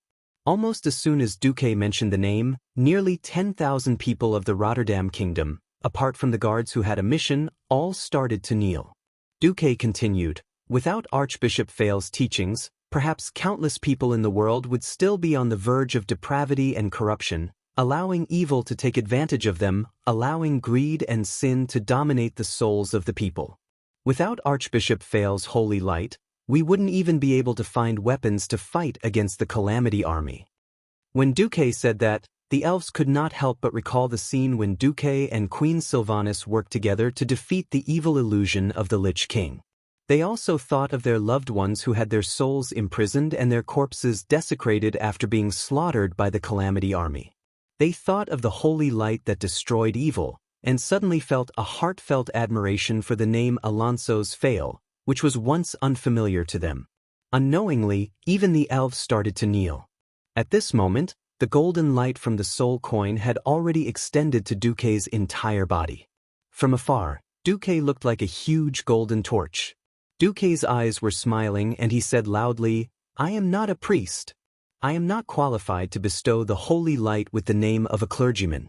However, as the inheritor of the holy light of the former archbishop, I am still willing to give the highest blessing to the two majesties who hope to guide the people with the path of holy light. Bless you, Your Majesty Menethil. Bless you, Your Majesty Windrun. In the next moment, dazzling golden light extended from Duke's left and right hands, and even the bodies of the two queens who had stretched out their hands flickered with golden light. 3 seconds later, 2 beams of golden light shot into the sky, straight into the clouds. Their bodies were bathed in the holy light. The two queens smiled at Duque before looking at each other. They took out a crown from the holy box that they had long opened and put it on themselves. Monarchical power was not bestowed by God, nor was it bestowed by heaven. Instead, it was bestowed by the will of the people. Looking at the golden lily crown on Queen Kalia's head, then looking at the thorny flower crown on Sylvanas's head that symbolized revenge, both humans and elves raised their heads, waiting for their queen's declaration. The two queens stood up at the same time. Kalia was the first to raise the holy book in her hand, and her gentle but firm voice resounded in all directions. I, Kalia Menethil, will purify the land of Lordaeran that has been polluted by the plague, and return everyone a fertile and green world. In the next second, Kalia put away the holy book and raised her scepter. Also, I swear that for the rest of my life, I will punish the traitor who killed the late King Tyrrhenus, my brother Arthas, with the holy light, and let his soul repent for 10,000 years in hell. Almost at the same time, Sylvanas also made her declaration in the Elven language. Because she used the language of the wind, it was very miraculous that even though she and Kalia's declarations were said at the same time, their voices did not affect each other at all. Instead, they were very clear and directly floated into the ears of every elf. Sylvana stood on a high ground and raised her bow high up in the air. I, Sylvanas Windrunner, will rebuild the great elven kingdom. Not only will I clear every plague in the kingdom, but I will also rebuild Silvery Moon City. I declare that I will also lead the Sin Dorii, who are seeking revenge for their fallen compatriots, to exact the cruelest revenge on Dark Delethil and the other former members of the Silver Moon Council who betrayed their people, as well as the former Sun King Anastrian Sunstrider, as well as the Death Knight Arthas and the Lich King Nazul who personally destroyed Quell, the Loss. Only by letting the souls of the traitors burn in the flames of hell for billions of years. Only by letting the great Sin Dorii once again stand at the top of the world's races. Only then will our revival be complete. The same stirring speech, the same unwavering oath. The two queens' declarations completely ignited the passion in the hearts of the people, stirring up the desire in their hearts for the revival of their race and kingdom. After a short pause of half a second, the entire mountaintop erupted into wild cheers that shook the earth and mountains at the same time. Long live Her Majesty Kalia! Long live Her Majesty Sylvanas! For the rise of Lord Darren once again! For the true rebirth of Sin Dorii, whose tears were flying? Whose soul was it that was screaming? Two races that had both experienced countless hardships and the threat of death, at this moment, crossed the boundaries of their borders, crossed the boundaries of their races, and let out the same cheer for the same goal. Because they had been suppressed for so long, they had once felt despair. Because they had once been lost, and could not find a way out.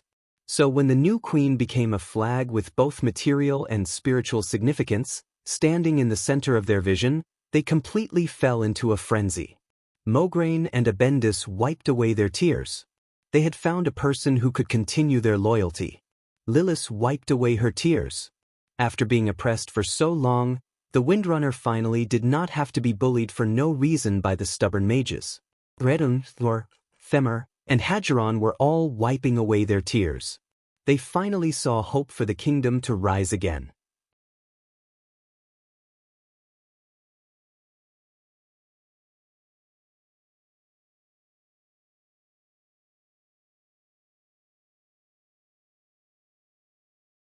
Chapter 865.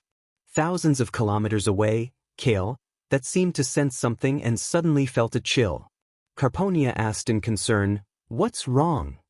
"Nothing. I was just thinking that my father might be very unhappy to see this." Kale, that smiled bitterly.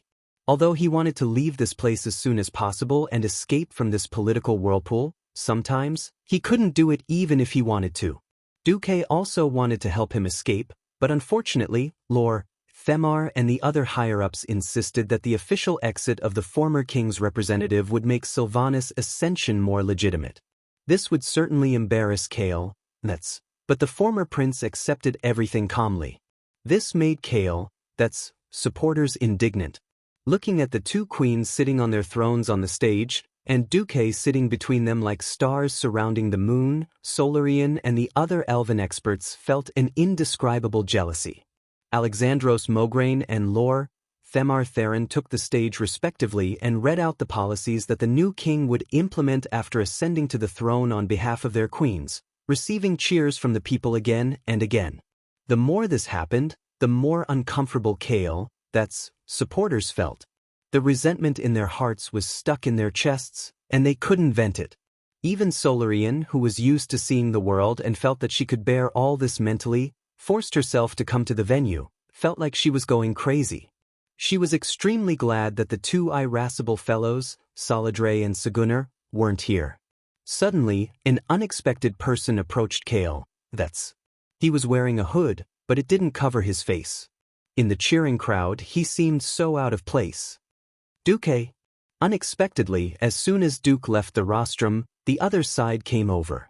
Kil, was first stunned, then pleasantly surprised. On such an occasion, it undoubtedly represented a rare and valuable support. "There's no need to get up. We'll just sit and talk." Duque smiled. Despite their dissatisfaction, Solarian and Carponia immediately stood up and gave up a chair for Duque. Duke took the responsibility and sat on Kale, that's right-hand side, allowing the two radiant moon astromancer beauties to serve on his side. Sitting down, Duque spoke again. The feeling of losing glory must be terrible, right? Duque was so straightforward that Caponia almost exploded, but Solarian, who was more composed, held her down. Kale, that didn't suppress his emotions and allowed the pain to appear on his handsome face. Yes, I used to think that I could bear all of this, but I realized that my temperament wasn't strong enough to bear such a heavy blow. I'm okay, but I'm afraid my followers will be a little unstable. I won't say any more useless words of encouragement. I just want to say that all intelligent beings in this world will have a battle with Archerans, the commander of the Burning Legion. Duque's words made Kale, that suddenly agitated. He gripped the armrest of the chair tightly and turned half of his body around. Do you mean, Duque lowered his voice and said in an extremely solemn tone, if that day comes, will you join? When the time comes, I will go, Servanas will go, and Mograine will go. But let me say this first. That's Archerans with at least half of his strength. I can't guarantee that anyone, including me, will come back alive. It wasn't just Kale, that's. Even the two beautiful astromancers behind him were so excited that they couldn't stop trembling. All the depression from before and the resentment that was heavy like a mountain had vanished without a trace at this moment. Other than Duque, no one had ever been willing to truly understand the feelings of a group of traitors like them. They still loved their motherland from the bottom of their hearts, longed to save their compatriots from suffering, and were eager to wash away their shame and prove themselves to the world with glory. But there was no chance. They originally thought that going to the door of darkness would be equivalent to being exiled for a few years. At most, they would suffer a few years of disdain, and their situation would be better when they came back. But now, Duque had given them a better shortcut. How could they not be ecstatic? For traitors like them, this was no longer the biggest concern. In the end, it was the more cautious Solarian who bowed deeply to Duque and added, I have a question. Before I ask, please forgive my narrow-mindedness, Your Excellency Marcus. I don't mind. Duque waved his hand. Solarian uncontrollably rubbed her skirt along her thighs. If Your Highness Kale, that joins us in the expedition against the Archerans, will we have an official identity? Solarian? That was a little shocked and angry. He didn't expect his follower to ask such a question.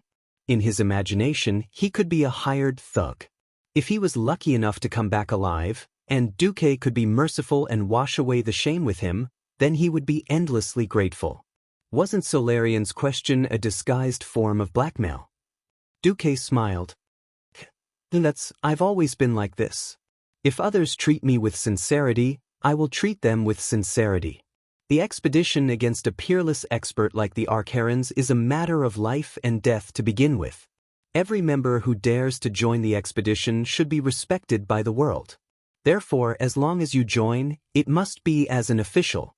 And at the expedition ceremony, Kale, you will be among the Alliance's generals. This is my promise. Hiss.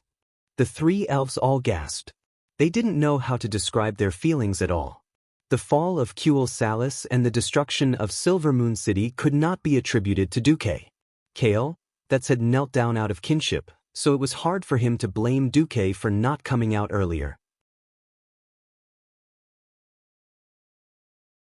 Duque had explained later that he was unable to gain control of the Sunwell branch, and that Duque did not have the capital to fight against the Sun King. After all, there were all kinds of strange things to be blamed.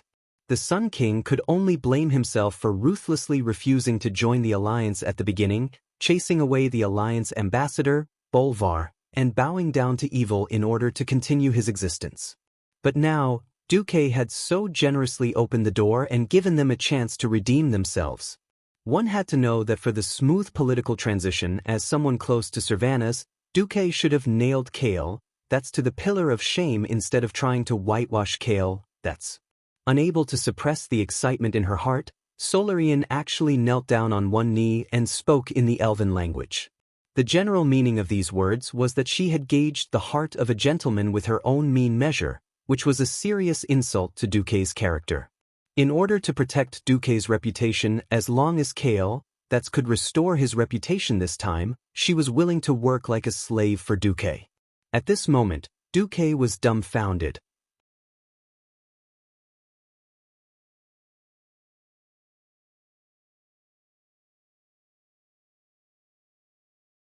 Chapter 866. If it was in the future where ancient gods were everywhere and demigods were as common as dogs, a radiant moon astromancer might just be a rare elite.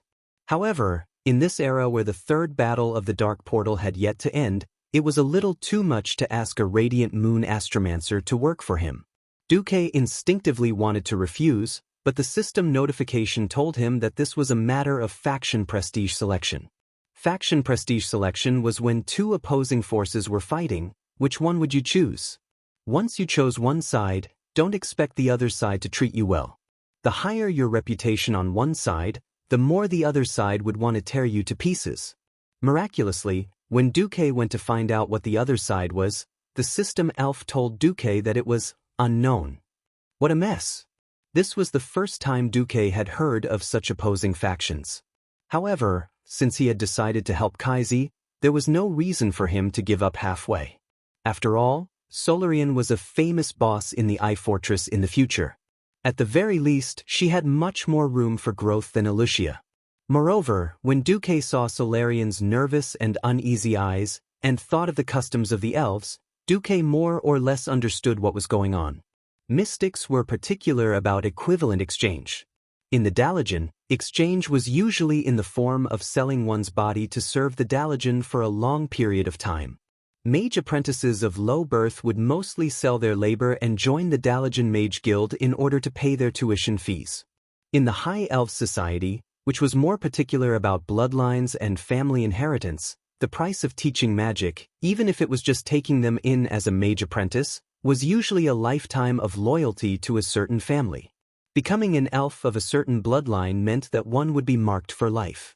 This was also why the loyal followers of the prince had never thought of changing sides.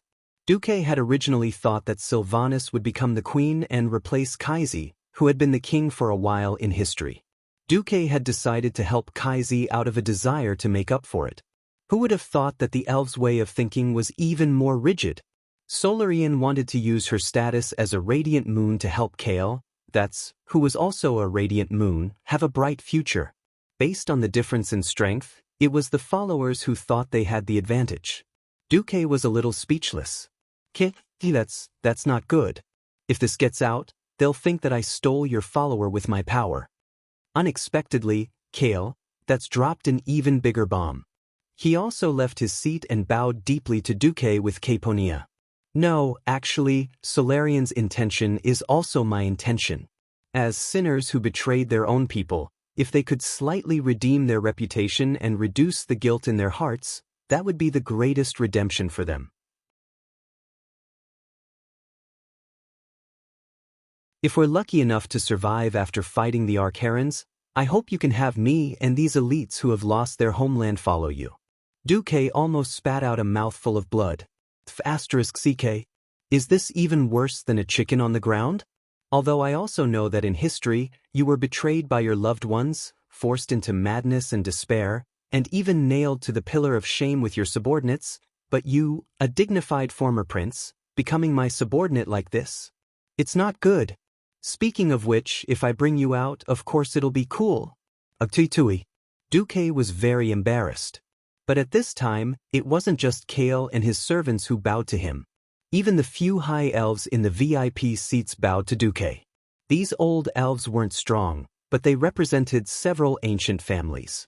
They also helped to plead with Duque. Kale, that's made a big mistake, but considering that he did it out of kinship, we can still understand. It would be a pity if a kind and responsible genius like him died in disgrace. Since Sir Marcus has this idea, after Kale, that proves himself, you might as well accept them as followers. Under everyone's persuasion, Duque could only reluctantly say that everything would have to wait until after the sniping of Archimonde. Duque was waiting for news from the other side of the endless sea. Not only did he have to wait for news from Ronin, but he also had to wait for news from Jaina and even from the orcs. Everything needed time to ferment, and it couldn't be rushed. In the following days, because he knew that the Scourge army was no longer led by the Lich King and Arthas, Duque was at ease and let the Alliance organize a few large-scale attacks. Unfortunately, it wasn't complete. Because the entire Silverpine forest was filled with endless werewolves, they didn't dare to rashly attack the Alterac Mountains, and they couldn't deal with the zombies at the bottom of Lordamere Lake. The southern front was almost at a standstill. But with Lothar's Griffin Legion, Old General Haas's Mountain Eagle Knights, and Bulang Bronzebeard's Mechanized Dwarven Legion, a total of 150,000 soldiers, the defense was stable. Duque gathered his army in the eastern Plaguelands and took advantage of the last opportunity before winter to launch a fierce attack on the western Plaguelands. This was a grand attack that gathered all the elite troops that Duque could muster, Mograine and Abendis's Scarlet Cross Legion, which had 150,000 soldiers after expansion, Saidan Dathrahan's 60,000 Stratholme troops, Turayan's 50,000 Dark Portal troops, Windsor's 40,000 private corps of the Marcus family, Magni's mechanized tank army with more than 3,000 Dwarven steam tanks, as well as 5,000 cannons of various sizes, and a total force of 80,000 dwarves and gnomes, Cudrin Wildhammer's 4,000 Griffin Knights, Cervanas's 20,000 rangers and mages mixed army.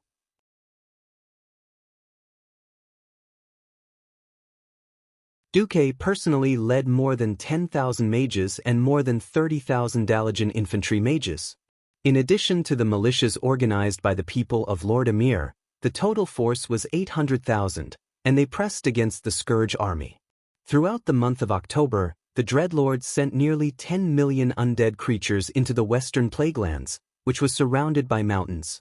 From the newly invented abominations that were more than 3 meters tall and were stitched together by many rotten corpses, to the zombie dogs that were resurrected from some unknown ravine, from the sky to the ground, they fought with the Alliance in almost every inch of the western Plaguelands. But with Duque's endless targeted tactics and the Alliance's gradual advance, the western Plaguelands were finally recovered by the Alliance on the 30th of October. From the northernmost Hearth Valley to the southernmost Coldwind Camp, from the westernmost Undead Barrier to the easternmost Soderil River, all the Scourge undead were swept away. If it wasn't for the Dreadlords forcing Anastrian, Kel, Thuzad and Arthas to defend the newly built Undead Barrier, the Alliance might have been able to enter the Tirisful Glades and take down Lordamere. You're tuning in to the Wang Lin's Journey YouTube channel. Don't forget to subscribe and join us on this journey to catch the most captivating stories.